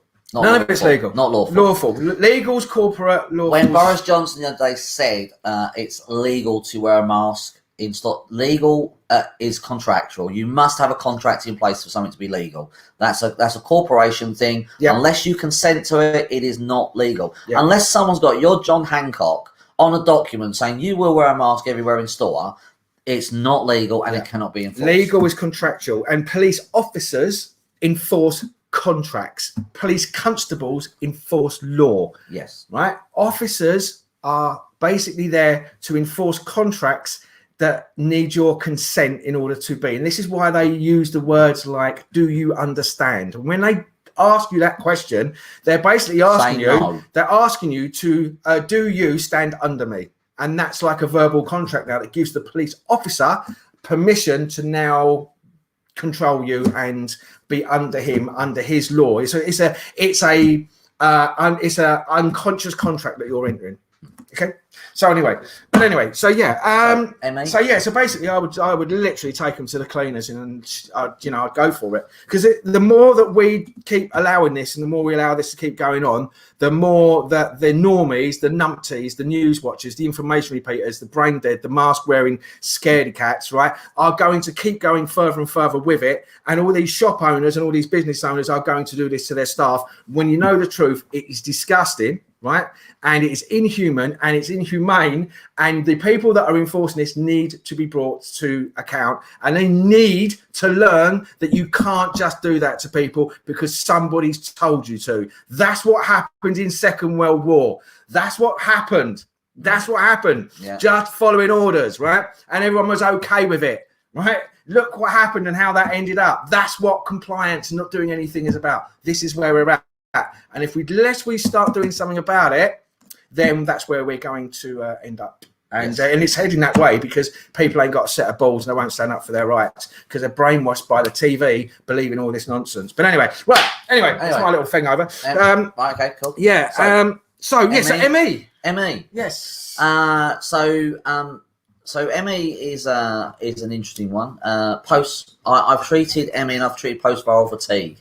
They are kind of similar in the respect, but post-viral fatigue happens before you get ME. Yeah. All right. So you'll have a virus, then you'll get post-viral fatigue, and then it will become ME. Yeah. Or it will stay as ME. So if basically post-viral fatigue just continues, it becomes ME. So post-viral fatigue is basically you have a shock, and that creates the virus. Yeah. So this does come to viruses, which is why it's important. So, and then while you are recovering from the virus, you have another shock during the recovery of the virus. Okay. And that then causes, so when you have a virus, you're tired, aren't you? Yeah. It drains your energy because you're healing. It's a repair phase. You're exhausted. Yes. Same thing with infections. It drains your energy. If you have another shock during that repair phase, it holds that tiredness in place and keeps the tiredness running. So it's like a healing conflict, the one that you come out the other end. You're just stuck in the repair phase, but you're stuck in it because you've had another conflict, not because of the original conflict. Yeah. So some people, they get stuck in the repair phase because of the original conflict. But in this case, you're being stuck in the repair phase because of another conflict that's running. So you have to resolve both. So you have to find the conflict that happened during the virus and the conflict that started the virus in the first place. Yeah. And if you do that, that's why ME is traditionally difficult to resolve, because it's two conflicts that created it. Now, obviously, with post-viral fatigue, it's a little bit easier because they haven't gone far enough into the ME and had it for long enough to create too many belief systems. Yes. But as you move into ME, you then get the secondary gains come along. You then get the belief systems that have gone to the medical route, stuff like that. So I treated a lady, before I had DTO, when I was doing EFT, I treated a lady who had ME for 8 years. I can't actually remember what a conflict was now, but we resolved it and got rid of it. Yeah. And I treated a guy who had post-viral fatigue, and his conflict was to do with a person he worked with that reminded him of his ex-boss. So basically, he had a small conflict. He went into repair. He was ill, and then during that time, he had a conflict with this person at his work, who he was in charge of. But because this person reminded him of his boss, it triggered things. Only took about 5 weeks. Switched it all off. Switched off the trigger because it went back to his boss. So I had to clear his ex-boss. Yeah. Then clear the trigger with this person, and then he came out of it, and he went back to his job, and he was fine. Yeah. But it's basically a territory issue. That is two territories hitting you at once. So it's fairly simple, but because it happens during the virus stage, that's quite an important point. So it happens in the viral stage, you get another shock, and that keeps you running. Yeah. So that's why it's sometimes difficult to find, because you don't know about that second shock. Yeah. Because you're trying to find the first one and clear that. That's right. The second one's going. You won't know the second one's running. So that's interesting. So yeah. So it was an interesting way of knowing that was very, very cool, and I was able to help him quicker by knowing that. Yeah. So although it's a very simple conflict, it can be resolved quickly if you catch the post-viral. If it goes into ME, you've got to clear the belief systems, the secondary gain, because there's a lot of secondary gain with it, because it gives the unconscious reason to not do something. Yes. When you get the ME symptom. Yeah. And there is I see a lot of that now. I'm seeing a lot of it now, of people having specific ailments, issues, and the secondary gain is actually really strong for them. Yes. Especially with depression. Oh yeah, so the secondary gain, the sabotage is very strong. Yeah. It's not, doesn't create it, but once you get it, your unconscious goes, oh, this is nice. And the thing is, hello, oh yeah, I can use that again. I can use that again, yeah. So and then the brain keeps using it and keeps using it, and then you get into a pattern of always using it, and you no longer want to let go of the thing that gets you out of. So you keep the symptom for that reason. Whereas like one of our friends calls it Stabby McStabby, isn't it? Oh, well, you depressed? Let me go to the shop. I'll get that for you. You're like, you stay there in your pain and your suffering. Right. I'll do that for you. Yeah. You stay there in pain and depression. I'll be nice. Yeah. And keep you in pain. That's right. How's that nice? Exactly it. No. But the problem is, if you do that for somebody, you're disempowering them. Yeah. And now you're keeping that person in that for ages. And like we said, with depression and anxiety are all very, very easy and very quick to get rid of. Yeah. If it doesn't take long really to get rid of it. No. In most cases. Not in all cases. Yeah. In most cases don't. No, I always say this, 95%. 95%. It's very, very quickly just to get rid of and to switch off what's causing it. But the secondary gain element is it can keep you off work, it can keep you getting attention, it can get people doing things for you, and it can use it as a guilt trip on other people. Yeah. But I do see a lot of secondary gains. And just to clear up whoever's watching, a secondary gain really is when you have something so you'll have something.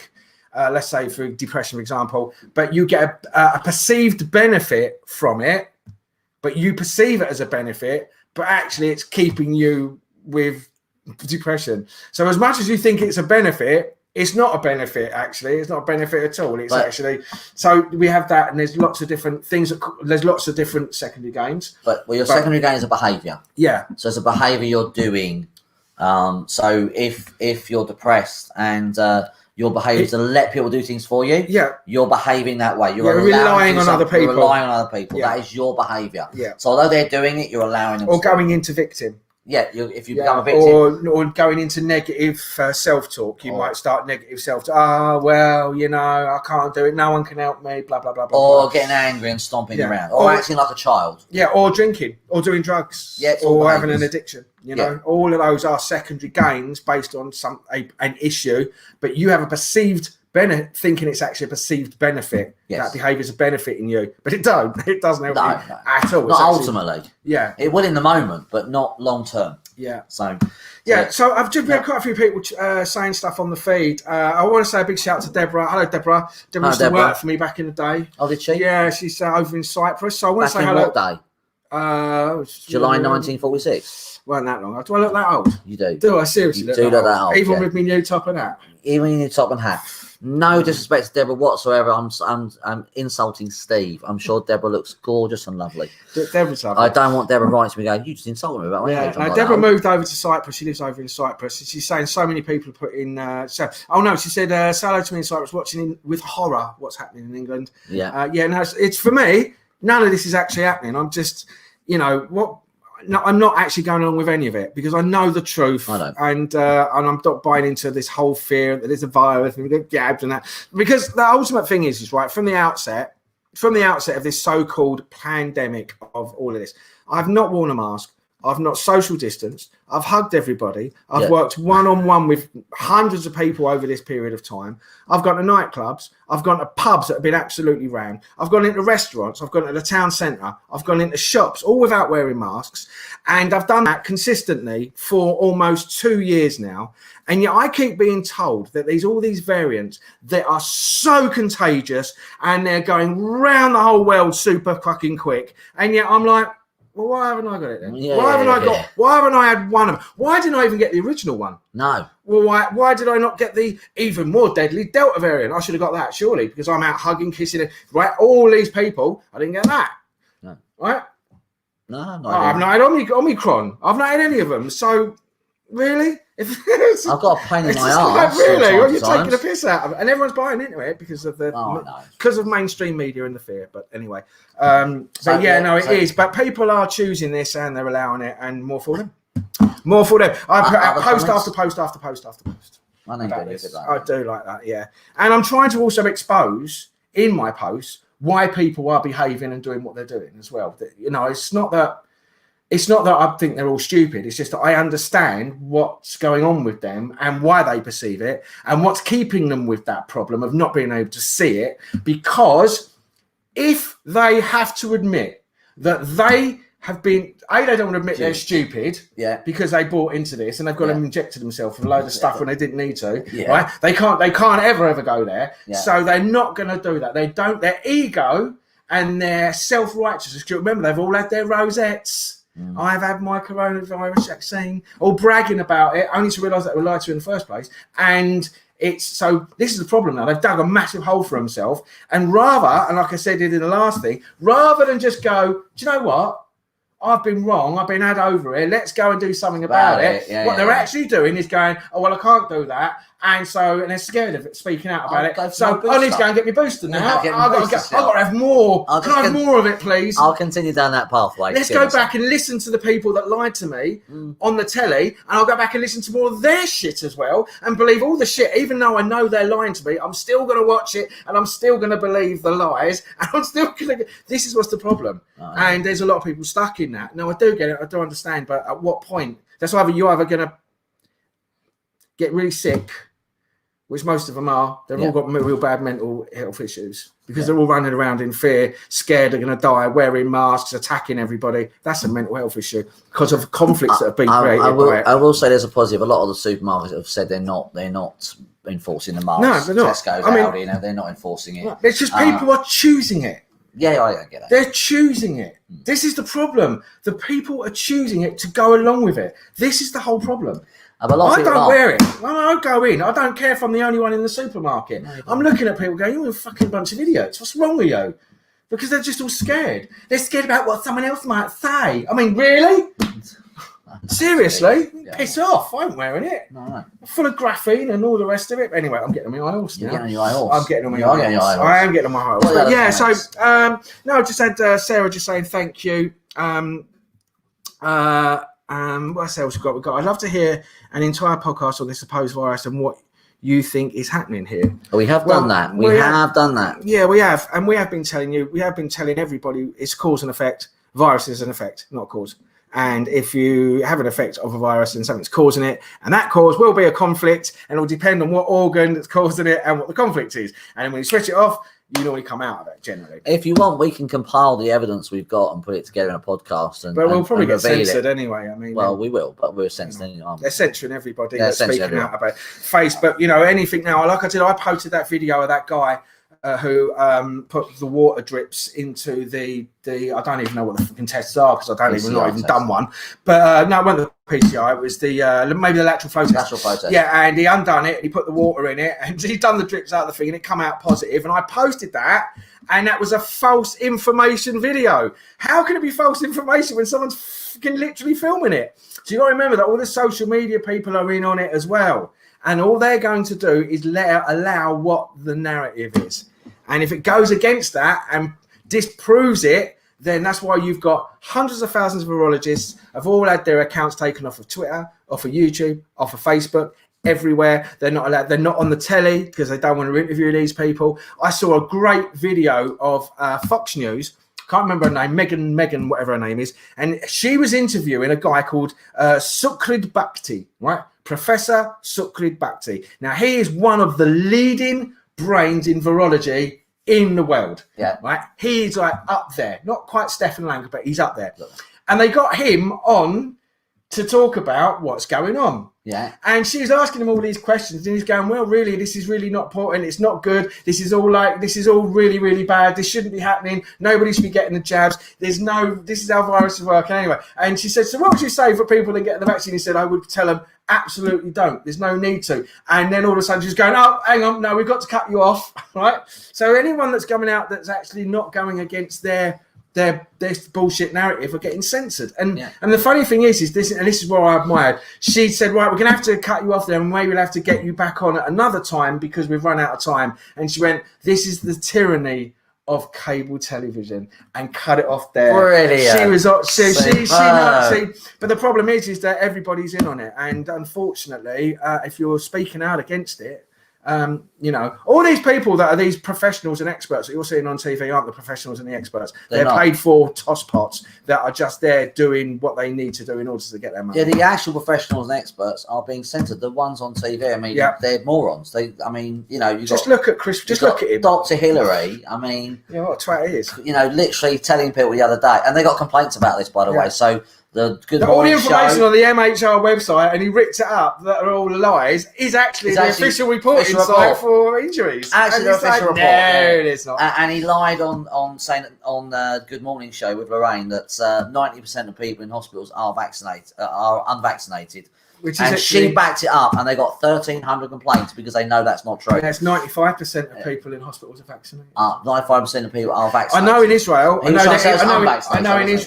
know in Israel that but mate, if you're unvaccinated, right, you ain't getting the virus because it doesn't exist. How can the unvaccinated be in hospital? I get that. Right. But Alex Belfield pointed out. He said it can't possibly be true because if 90% of the England are vaccinated, that means the people in hospital are remaining 10%, and he's trying to say that 90% of that 10% are in hospital. So that's statistically impossible. So if you look at actually statistically, it's completely impossible anyway. But it was a fucking lie. The whole thing's all lying. I mean, you look at, just take that Jacinda Ardern from New Zealand. Oh, yeah.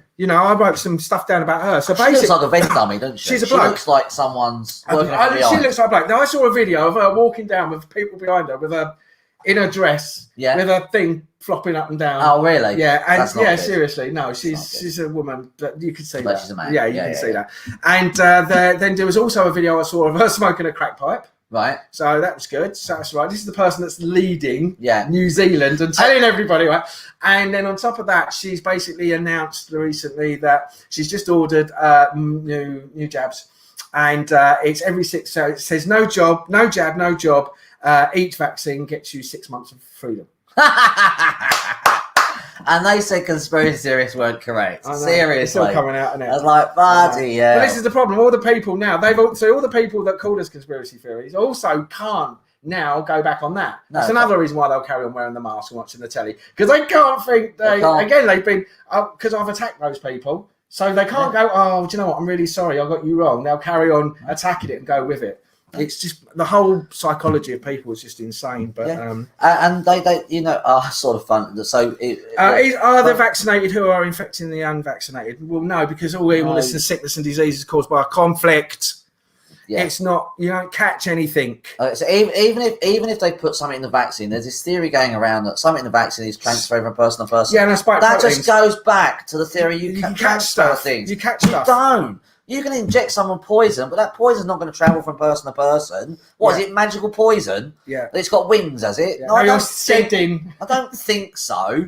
The only way that you can get a virus into somebody is through injections. Yeah. To get it into your bloodstream. Yeah. So it's the only way you can get it in. That's the only way you can get a poison into someone. So that's why everybody that's now going down with these viruses that are the ones that have been vaccinated, because they've been injected with the virus. That's right, yeah. They've been injected with it. Injected with it. So because sicker. You can't catch, like I said, you can't catch viruses, colds and flus. Nobody's infecting anybody.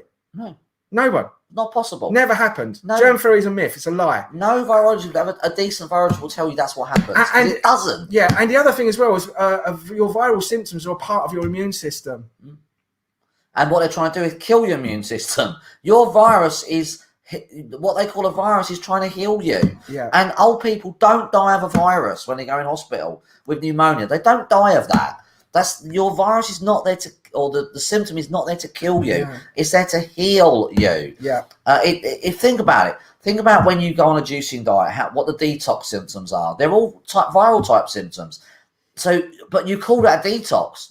Well, a natural virus is a detox for the system. That's Correct. all it is. You are detoxing your system without juicing or going on a healthy diet. That's all you're doing. And you're detoxing either from a time of year or a shock, or because you've got some chemicals around you. So your body's gone, right, there's too many chemicals, I'm going to detox out my system. Yeah, I need to get out of my system. That's it. But it normally gets triggered off by a shock. Yeah. I mean, 99% of the time. 99%, yeah. So if you have got viral symptoms, like we said, it's a shock. It's a shock that's happened. And it's such a simple thing. Most viruses are so simple to switch off, including COVID. Yeah. It's such a simple thing to switch off because it's such a base conflict. It's such a basic thing in the body. Like I said, I've done 10 people now with literally, I had one person had it quite bad. They lost the smell, lost their taste, couldn't swallow, back was hurting, legs hurting, and I'd done that pretty much in a session. Yeah. And then all of a sudden they didn't have it anymore. No. Oh, well, did you catch that then, or did I switch a fucking conflict off in your brain that means you don't longer? I know. And until people start understanding this and learning this, and we've been saying, what are we on? Episode 52 now. Well, I know we don't get much, we don't get a lot of people out watching it. No. But if people did watch it and they learnt that, then none of this would be happening and everyone would be healthier and no one would be scared of each other thinking they're going to catch something or somebody else, because colds, flus, viruses and stuff are all just conflicts that can be switched off. And it's not me and Steve. This is actual virologists telling us that. I learned this through Meta, and then I realised virologists tell you this. Steve went and looked up the virologist. It's an actual proper virologist will tell you the same thing. Yes. It is science. Yes. It's not some weird long-haired Jesus-looking person and some old guy wearing trendy clothes. Old guy. Trying to handsome guy wearing trendy clothes. We're actually just telling you science.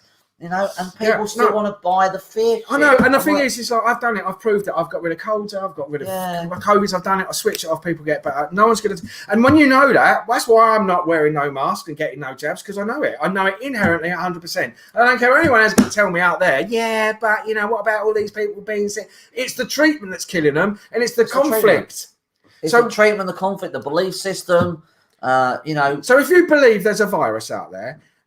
Just think about this, right? So one of the conflicts for lungs, which is one of the main symptoms of COVID, right, is it affects the lungs. That is a fear of death conflict. So you have a conflict, you're, oh my God, I'm going to die. So when you hear that there's a virus out there. You go, oh my God, I'm going to die. That creates a conflict of a fear of death. Now that affects the lungs. Now you've got a conflict of your breathing. And guess where you're going? You're going into the hospital and go, well, one of the symptoms is they can't breathe. Put them on a respirator. Yeah. And that's what's killing everyone. And they go, oh, COVID, better put that down then. And they thought, what? And that's not Steve said. That's a doctor came out and said the respirators are what kill people, not the symptoms. Oh my God. So, and he was a young doctor as well. He couldn't have been any more in his 30s. He openly stated that in an interview. It's the respirators killing people. It's the treatment that's killing everybody. But they go, well, what's killing all these people then? Well, what do you think? Yeah. What do you actually really think? Seriously. Yeah? Yeah. It's either the treatment or the treatment. Yeah, exactly. Right? Because when you know that the virus isn't being caught, it's being caused by a conflict, they have created it. They have created it by shitting everybody up about this thing that doesn't exist theoretically. It's this luminous thing. They create the fear. Now you have a conflict of it. Now your body reacts in that way. And then what happens is when our body goes into stress, we then have these viral breakdowns of cells, and that's what they're testing. They're testing to see the viral breakdown in your cell, which is chromosome 8, which everybody's going, oh yeah, that test positive, better stay in. And all the numbnuts go, oh my God, I'm going to get it. I better stay in. I don't want to spread it. Well, you don't spread it. You don't catch it. You don't spread it. It's nonsense. So stop listening to it. Stop listening to it, yeah. So yeah. Damn many times we've said this over and over again. But one of the funniest thing I saw, I have to say it now, the funniest thing I saw, I don't know where it was, there's this woman, someone on the news, saying the new rules in another place that you weren't allowed to touch your face. So she had a mask down speaking. She said, new rules, not allowed to touch your face, touch your mouth, go near it. And then, but she was reading from paper, and she obviously had multiple notes. So she said this, new rule, no more touching your face. And then to turn the page, she did this. Now, for those of you just listening, I licked my finger on my tongue to turn the page. So you're not allowed to touch your face or go near your mouth, but that's exactly what she did during the interview. I know, and I've said this all along, right? If you've got this belief that you can catch stuff, catch bad health, right? So if we can catch bad health off somebody, even though we can't, just imagine if you can. That means that you can catch good health off of someone. So how often have you caught feeling really fucking great on a Monday morning because the bloke next to you was? How often have you actually caught good health off someone? Because if you can catch bad health, you can catch good health as well. And think about it. Doesn't make sense. It's illogical. The other thing is, if we really caught things, there would nobody be around left to tell the story. Human beings would have become extinct because everyone would have caught it and died. Yeah, exactly. So it makes no sense. Yeah. Which I wish there was a government virus going around that would just wipe out the government. That'd be fantastic. Well, hopefully that's going to happen soon. Hopefully, I think the government's coming down. What makes me sick is all these people that are glued to their TV like robots, just that can't think for themselves, that will just do anything that they tell them, they're their parents. Yes. I can't do anything unless somebody tells me I'm allowed to or not. What? Oh, fucking made you jump, mate. I know. You've just actually, I wanted to say this, you reminded me. Thanks. So that's cut me out halfway through what I was saying. Very rude of you. Well, no, I never do that to you. But never do that at all. Do that. No, but it's important to family. Yes, so what you're saying about families, right? They're sitting down and watching TV. So I have a client who came to me the other day, and she still lives with her mum. Okay, now she gets what I tell her, and she's coming to me for a very serious problem. We've solved it. She's much better. Anyway, so basically, her nan died. Very, very sad, very upsetting. Now her mum is apparently completely mental, and believes in this whole nonsense. My client doesn't. She's only in her 20s. She still lives with mum, so she's trying to be respectful and follow mum's rules. She doesn't want the jabs, doesn't wear a mask, doesn't have tests. Right. So anyway, her nan dies, and then about a week later, all of them, they've all been out for a meal together, and then 90% of them get COVID. Yeah. Right.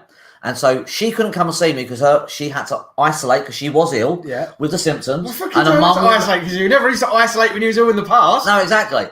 And her mum will now leave. Right. So this is the point. Family are enforcing this on their relatives. And anyway, so she'd actually worked it out. So I want to explain this because it explains how a group of people become ill. Because that is the one thing when people say, "Well, I caught it. I had it. The husband had it. The kids we all had it. What happened?" So this is what happened. Okay, so she heard that her nan died, At the funeral, there was a massive argument. Her brother had a massive argument with cousins, kicked off, spilled his guts that he'd been wanting to spill for years. Yeah. Obviously, wrong time at the funeral, but it all kicked off. They all heard it. They all heard it. It all went, had a shock. All went down. All had a shock. 3 days later. No shit. What? 3 days? 3 days. Well, 3 days. Yeah. On the Sunday, they went for a meal together. That was the resolution, and the next day, 90% of them got sick. Yeah. Conflict resolution. It's a conflict resolution, and that's what it was. And the brother got the sickest because he's the one who started and spoke his truth after all that time. It's always 3 days. And it was really, and she went, she realized, oh my God, that's what it was. It was that. Yeah. It was not the conflict of her nan dying. It was the argument at the funeral. Yeah. And then the 3 days later, they all went for a meal together. And 9% got ill. It was really simple. The other 10% didn't get ill and one of them who didn't get ill, they were worried about because her immune system is weak because she's ill with something else. But because of her other condition, she doesn't have perception running of things. So the perception was nothing. Made no difference to her. Yeah. So it made no difference to her immune system. It's irrelevant when you have a weak immune system. But that is a really good description. When Steve mentioned family, I was like, that's what families do. They're stopping you from doing this. And they're not realising. Yeah, the problem that you've got people who don't have a fucking clue what they're talking about. They don't know nothing about health. They don't know nothing about anything. And yet they're experts and they're telling everybody what they fucking should and what they should and shouldn't do. And all they're doing is repeating the shit that they're seeing on the TV, and they haven't actually gone and checked out to say what the shit they've been told on the TV is real or not. And they're just repeating it and then attacking everybody. This is what needs to stop, because nobody's got a fucking clue what they're talking about, yet they're experts because the man on the television has said, right? Well, it's nonsense. Stop it. It's like, this is the problem. So, we need to start educating these people. The problem is that they're so, like I said, they're so heavily bought into this now that they're not going to backtrack. They will, even if they come out now, they will still go along with it. You'll still have mask wearers when this all comes out in fucking 6 months' time or a year's time. I saw a woman the other day that literally had like a fitted stormtrooper mask on around her. That's how, this is how they've got them. Did you go up to go, I'm your father? I didn't. Anyway, okay, so enough of that. So anyway, so going back, yes, that's sort of like fibromyalgia, ME. And now the other thing I want to mention about that is, so if you have chronic tiredness, that doesn't mean you have chronic fatigue. So there is another conflict for feeling tired all the time. Being alone. Well, that could, but no, there's another conflict for consistent tiredness, and that would be your adrenal. Sleep. No, well, it can be. It could be a lack of sleep. So just check if you've got a lack of sleep. Yeah. But no, if you're getting good sleep, but you're consistently tired. Hum all night in your ear. No, it's moving in the wrong direction. Okay. So it affects your adrenals. Yeah. And if you're moving in the wrong direction, or you're going down a path you don't want to go down, that can make you feel exhausted. It affects the adrenals. Doing what you don't want to do. Doing what you don't want to do. Yeah. It could be anything. Could be small. Could be big. But don't mix the two up, because sometimes that gets confused. That would make sense, because there's quite often I've done things I don't want to do. I'm feel tired. Exactly, that's right. And it can happen in a small way. You can just feel tired at that moment and go, I don't want to do this. But if it consists and it persists, and it becomes more chronic tiredness, then that's what's causing that. Yeah. So I just wanted to add that in, because that's an important distinction to make that can sometimes confuse people. Yeah, so I've got Tracy. You guys can switch off a lot. Yeah, we can switch off pretty much everything. Can you not switch on common sense? Well, luckily enough, no. Lucky enough, we already have that switched on in most cases. No, you can't. You can.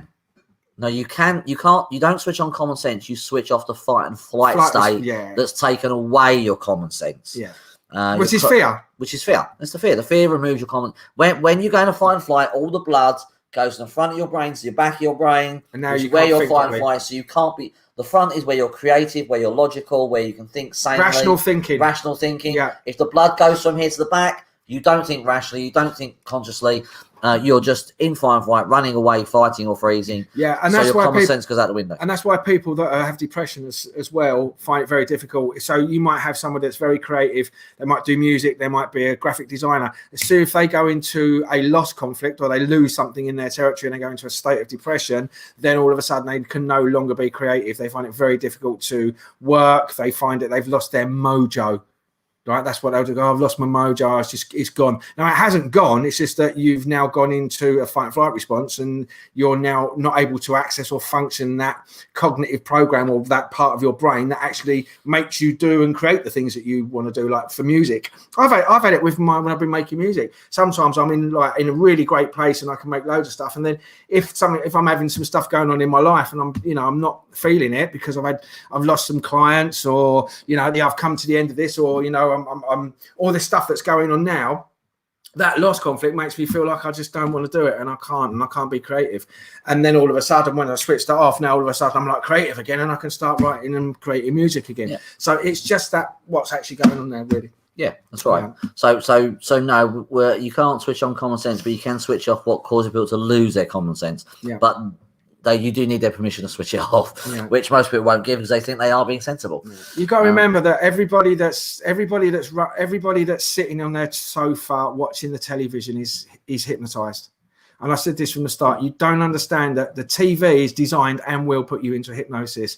It's a great and if people don't believe me, right, I want you to think about this. This is how hypnotized everybody is in the UK, and this is what TV has done.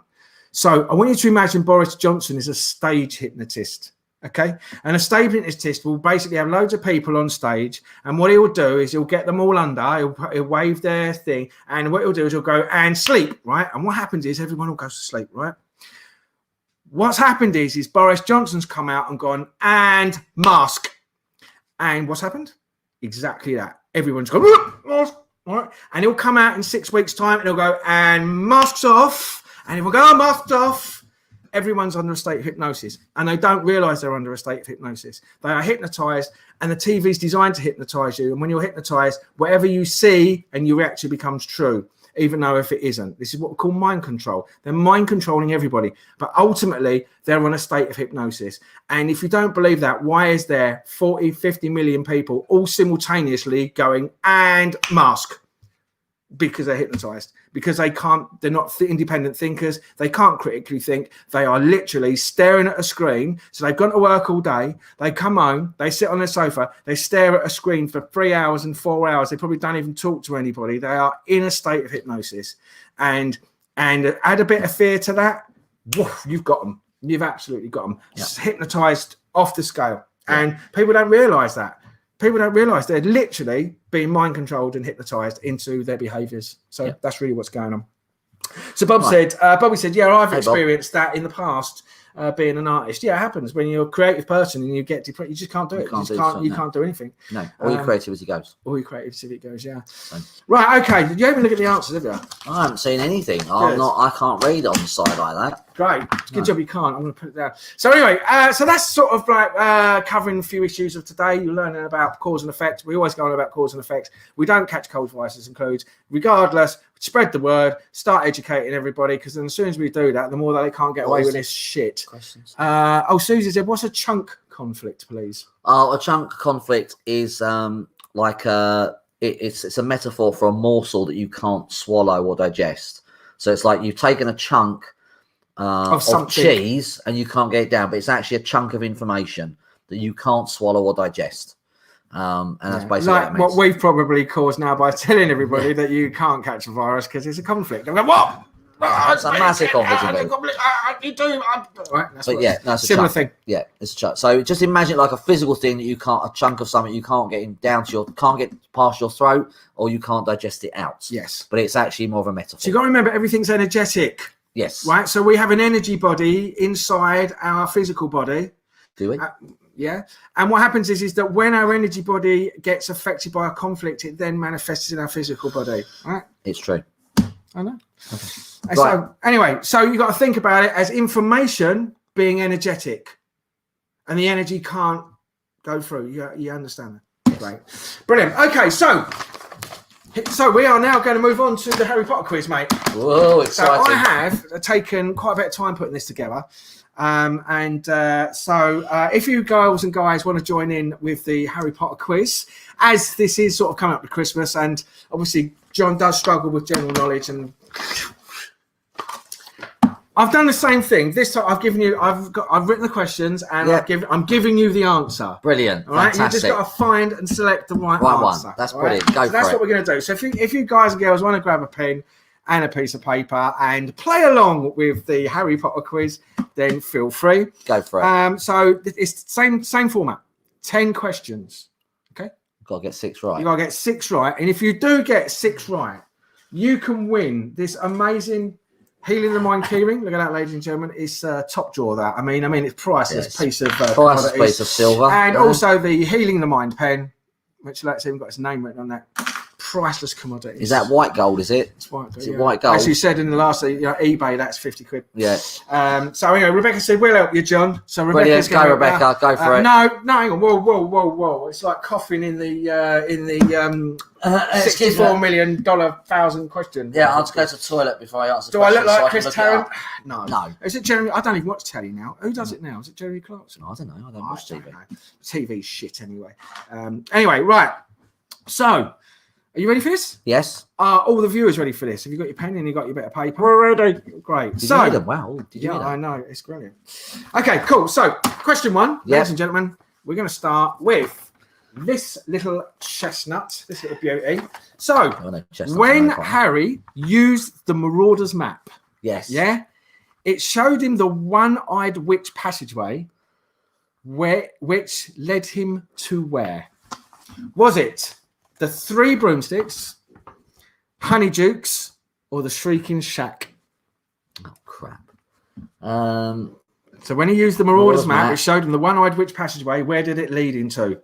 The 3 broomsticks, Honeydukes, or the Shrieking Shack? The 3 broomsticks. The 3 broomsticks? Yes. Aha! It's the wrong answer. It is Honeydukes. Was it? Oh, okay. All right, fair enough. Yeah, okay. Right. So, which of these items did you not hear, so you didn't hear, the Weasley twins promoting in the Weasley's Wizard store? Was it fainting fancies, nosebleed nuggets, or bronchitis biscuits? God. Nosebleed nuggets. Is, in actual fact, well done, the wrong answer again. It's actually bronchitis biscuits. Can I win for getting the most wrong answers? Yes, I know. The excuse of that you wasn't anyway. You still got 8. You still got 8. I'm going to keep my mouth shut because I'm going to put my foot in my mouth and you might get all the next 8 right. Okay, you might get this one. Yeah. Okay, ready, ladies and gentlemen? So, question 3 in the Harry Potter quiz of the year. What was the 3rd of the 5 names in Dumbledore's full name? Is it Wulfric? Is it Brian? Or is it Percival? Brian. Is the wrong answer. It's not. It's Brian. It's Wulfric.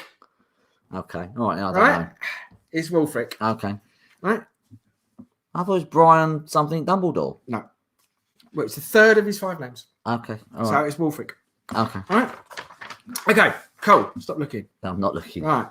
Great. So this one, you got none out of 3. No, I know. You did better off in the general knowledge. Yeah, I know. Yeah, tell me about it. Right. Okay.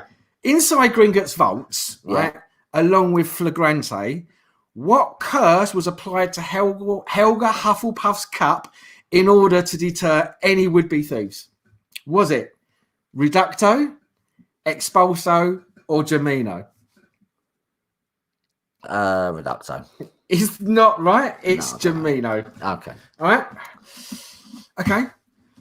You all right? Yeah. Yeah, good. Continue, So, question number 5, ladies and gentlemen. The first view of Harry was at the Dursleys' house in all of the films, except which one? Was it The Prisoner of Azkaban, The Goblet of Fire, or Deathly Hallows? The what? The Prisoner of Azkaban. No. What's the question? So the first view of Harry. So when you actually in each film, the very first view of Harry was at the Dursleys' house in all except which? Which one was it? The Prisoner of Azkaban, The Goblet of Fire, or Deathly Hallows Part 1? Prisoner of Azkaban. Oh, Deathly Hallows. Deathly Hallows Part 1. It was the Goblet of Fire. Okay. Right. In the Order of the Phoenix, number 6. In the Order of the Phoenix, Dolores Umbridge implemented several educational decrees forbidding a wide range of activities. Which of these was not one of them? Sounds a bit like Boris, doesn't it? She takes policies. Right. Was it possessing the Quibbler magazine, leaving the school grounds unaccompanied, or creating school organisations? I don't know. You don't? Number 1. It's actually leaving the school grounds unaccompanied. Okay. Can we carry on? Yeah, go on. So, when Dumbledore, number 7, when Dumbledore met Tom Riddle at the orphanage, Tom had a box in his wardrobe filled with objects which he stole from the kids. Which of these was not in the box? Was it a yo-yo, a harmonica, or a teddy bear? Teddy bear. Is the right answer. It is the teddy bear. No, take it. Well done. Continue. Get it over with. Get it over with. Right. In the films, in the Deathly Hallows 2, right, Professor McGonagall had vowed to secure the castle in order to buy Harry time to find what? Horcrux. Was it the Ravensclaw, Rowena Ravensclaw's diadem, Slytherin's locket, or Helga Hufflepuff's cup? No, the claw. Ravensclaw diadem. Yeah, diadem, he's right. Absolutely, well done. You got 2. Right. Number 9. Which of Harry Potter's films featured a scene aboard the Hogwarts Express that showed the students leaving the school? Was it the Half-Blood Prince, the Chamber of Secrets, or the Order of the Phoenix? The Hogwarts Express showed the students kids leaving the school. Not going, because normally they're all going to school, aren't they? They're on platform and they're going. This was them leaving Hogwarts. So which one was that? Is it Half-Blood Prince, Chamber of Secrets, or Order of the Phoenix? Chamber of Secrets. Is the wrong answer. It's actually the Half-Blood Prince. Okay. Yeah. Number 10. Yeah. In a Goblet of Fire, the Minister of Magic, Cornelius Fudge, announced in his welcoming speech that they're Well Cup. The Well Cup. They're the magicians. Yeah. What Well Cup was it? Was it the 322nd or 422nd? Middle one. It's 422nd. Okay. I did have a bonus there in case you'd got 5, so give the opportunity. No. You're not happy, are you? I don't know any of the answers, so I wouldn't be. You wanted Harry Potter quiz. I've done your Harry Potter quiz. Yes. I think yes. But thank you. All right, it took fucking ages to do that. I appreciate the effort. Thank you very much. Right. Yes. So there you go. Did anyone get that right? I don't know. You don't know. People got. Rebecca was joining in. Was she? Yeah. I'm pretty sure she probably got a lot of them. I don't know. 2C. Yeah, she was right with 2C. 4A. No, she got that one wrong. 6 was B. Leaving school grounds. Is it? Yeah, she got that one right as well. Oh, well done. Rebecca was on fire, mate. Maybe she should do the quiz. She should do the quiz. We'll get Rebecca and she can do the quiz, and at that point, I'll leave. So, yeah. All right. So cool. What should I do a quiz on you next time? No, I think we'll stop the quizzes now. That'd be great. Thanks. Yeah. I thought they're not fun. You're not enjoying them. No, I keep losing. Okay. Right. So, anything else to add? Any other questions? No, I don't think so. Any questions not as far here? as I'm aware. Who's just popped up on the screen there? I don't know. No, not any questions. No more questions. That was hard. I thought, wasn't that hard? Well, yeah. I'm no good at questions. I don't. No good at questions. Well, I did no good at school. You're not good at school. No good. It's not the questions you're not good at. It's the answers that you're not good at. Yeah, I'm not good at the answers. No. Okay. Well, yeah. So anyway, you didn't get your pen, mate. No, it's okay. That's all right. I'll buy a biro on the way home. You really weren't happy about it. No, that. I'll get a bic on my way home. Yeah, that will help me. I've never seen but I'm disappointed about the key ring. Oh yeah. But I'll get a key ring on the way home as well. Yeah, you can. You won't get one like that. No, I won't get one like that. That's no. a fucking tip-top one. That is, yeah. It's a really good key ring. I'll go back to my 18 key ring with the 18 grand. The 18? Yeah, I've got an 18 grand key ring. I bet that was worth a few quid, isn't it? I don't know. I bought that one Christmas Eve when I was out with my mate Ben. I bought that Christmas Eve. I saw it. What in Marks and Spencer. So what possessed you to, on Christmas Eve, go, do you know what, I get a keyring tonight? No, I didn't go out to get the keyring. Oh. We went shopping for Christmas presents, and I was buying my mum something at Marks and Spencer, and at the till there was an 18 keyring. So I went, I'm going to have that. And now you know why they put stuff next to the till. That's right, yeah. For weird people like me who are hypnotised and brainwashed. Oh, look at that, like an luminous light bulb that only works 5 days. I'd have one of them. That's Never correct. know. Yes, that's some fuses. Yes. Oh, it's a 13 pack of 13 amp fuses. Oh, yeah, no, I better get them. Yeah, I'll have one of them just in case. What? Do you know why I said that? No. Because I've done exactly The same that. thing, I've got exactly, a there you pack of go. fuses in there. I thought, actually, I haven't got any fuses. Yeah. And I was, where was I? I was in B&Q, I think. And I was getting some stuff for the party. Yeah. And I saw a packet of fuses. I was like, oh, actually, I haven't got any fuses. So I bought some fuses for, you never know when you might need a fuse. Yeah. And they are now sitting in there unused. Okay. So Great. marketing Brilliant. strategy, it all works. That marketing strategy does work. Sometimes that works. I love that because they did have sweets, didn't they? They took sweets away from the tills originally, years back, because kids were buying, and then they put all the sweets back again. Yeah. I thought it was hysterical. Which I think, if you've noticed as well, which is another thing, is that now it's all pharmaceuticals, isn't it? It's ibuprofen or paracetamols or hand gels, or it's like all of that shit now. Yeah. So, you know who's running the world, don't you? Yeah, exactly. Yeah, Rockefeller. Yeah. And Rothschilds. Yeah, it's all that stuff. So it's definitely not Boris Johnson. No. Cause he can't even run his own life. No, he can't. No, bless him. But this is the other misconception: is people really think that these politicians are actually doing stuff and running stuff. They are just mouthpieces for the people that own the corporation of the UK. Boris Johnson's just your CEO. He isn't making any decisions. He's just spouting out what he's been told to spout out by the people that are making the decisions above him. This illusion of democracy and that, you know, we vote these people in to work for us is the biggest pile of crap in the world. And until people wake up to that, because right now, even though they go, Boris Johnson needs to resign because of this party. So you know what? You'll get rid of him. They'll get somebody else in. They'll just do exactly the same thing as he's doing. They'll do the same thing over and over again. But people are just so dumb and stupid that they just can't see through that. No, it's because of the TV. They really believe that what they TV is real life. Oh yes, they're all in the House of Parliament, all having a discussion. They're just reading shit out that they've been told to read out. Yeah, and that's basically it. So. Anyway, all right, cool. Right. Okay. Yeah, lovely. Great. Okay, so what are we talking about? Are we going to do a Christmas special, aren't we? We are going to do a Christmas special. I don't know what that's going to be. Shall I tell you what we can call it? What? We can call it the Christmas special. Do you reckon? Yeah. That's not a bad idea. I reckon great. Didn't we call it a Christmas special last year? Wouldn't that be repeating ourselves? Yeah, no, we could do it. Like the BBC. Christmas special part 2.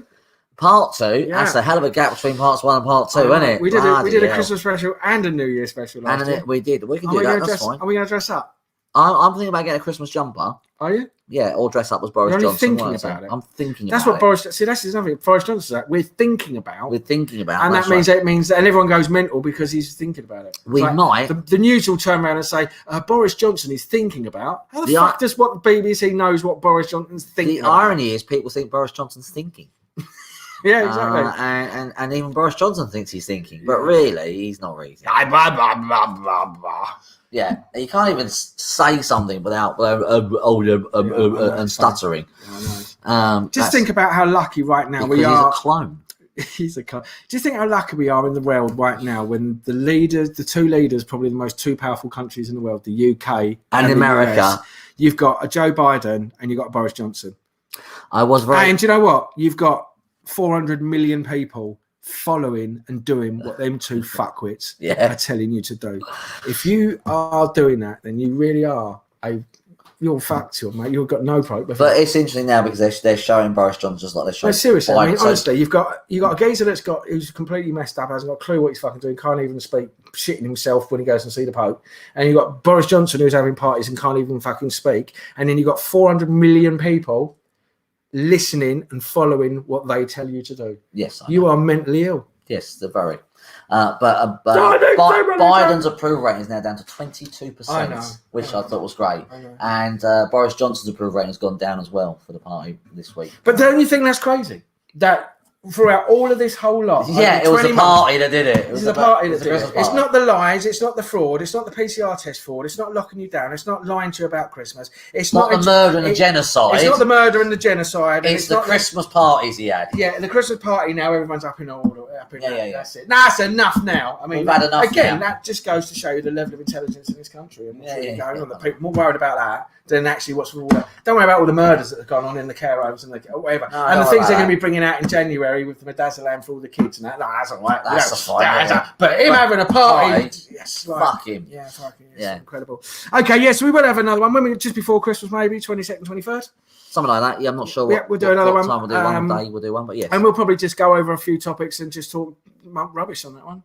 Okay, yeah. A festive mumbo jumbo of what we've heard, what we've listened to, what's going on in the world, what we know, what we've learned, what we've healed. If anyone has any questions about what they want to know, then let us know. Yeah, maybe do a Q&A. You can do a Q&A if you like. You can post your questions. Obviously, if we're in silence, we'll just talk shit like we normally do. We always talk shit. And very knowledgeable shit, but it's shit well, I nonetheless. don't know about that. And yeah, so we'll do a Christmas special. Yeah. And I hopefully we'll be wearing a Christmas jumper. Yes, and I'm going to get another quiz put together for John. No, you're not.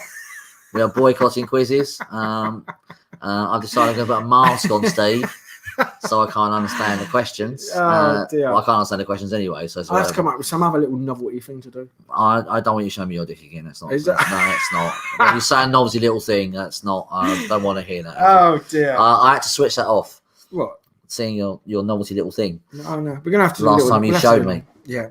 Yeah.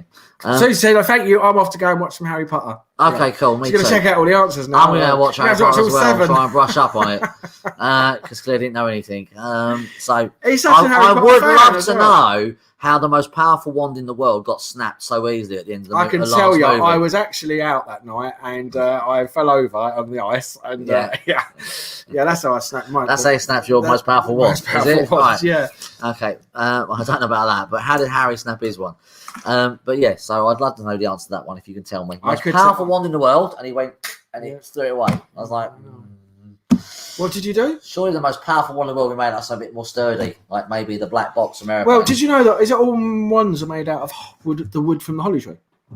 All the wands. All wands, yeah. So wands are made from holly wood, right? Yeah. From wood from holly. Yeah. And that's magic and mystery and illusions and that, and that's why it's called Hollywood. Oh, I see. Gotcha. So did you know that? Yeah, and I didn't know that. Yeah, so it's all wizards and spells, and that's what Hollywood's all about. But the Harry Potter wands weren't all made out of the same tree, were they? They were all apparently made out of different things. Yeah. I've been to Ollivanders in America. Have you? Yeah, and they've got all of the things you can choose. I bought two. I bought some for my girls, but I went to Ollivanders in Florida. Yeah, it was great, and the butterbeer. I'd love a Nimbus 2000. Would you? Yeah, I would. Yeah. They've got one at because I've been to the Walnuts to like 8 times. Oh, an Escort XR3 in a special thing in the special section with all the collectibles. They've got this Nimbus 2000, which is about I think it's about £1,000 or something. Don't quote me, but it was lovely. I won't go. I haven't got one to sell. I can't quote you because I haven't got any to sell you. No, exactly. Well, I've got this nice one here. I mean, it's normally it's £3,000, but I'm going to give you like salesman's discount. You can have it for 2.5. I can do that over 24 months, interest free, if you sign a contract. I didn't say don't give me a quote. Oh. I said don't quote me that I'm accurate on the price. Don't give me a quote. I don't want an invoice and then a quote afterwards for your services. Right, okay, I did quote you. No, don't do that. Right, okay. Right, cool. So we're going to do one in next week? Do one next week, probably in the week of Christmas. I don't know when it'll be, but it'll be that week. 22nd, 23rd or whatever. Something like that. Keep posted.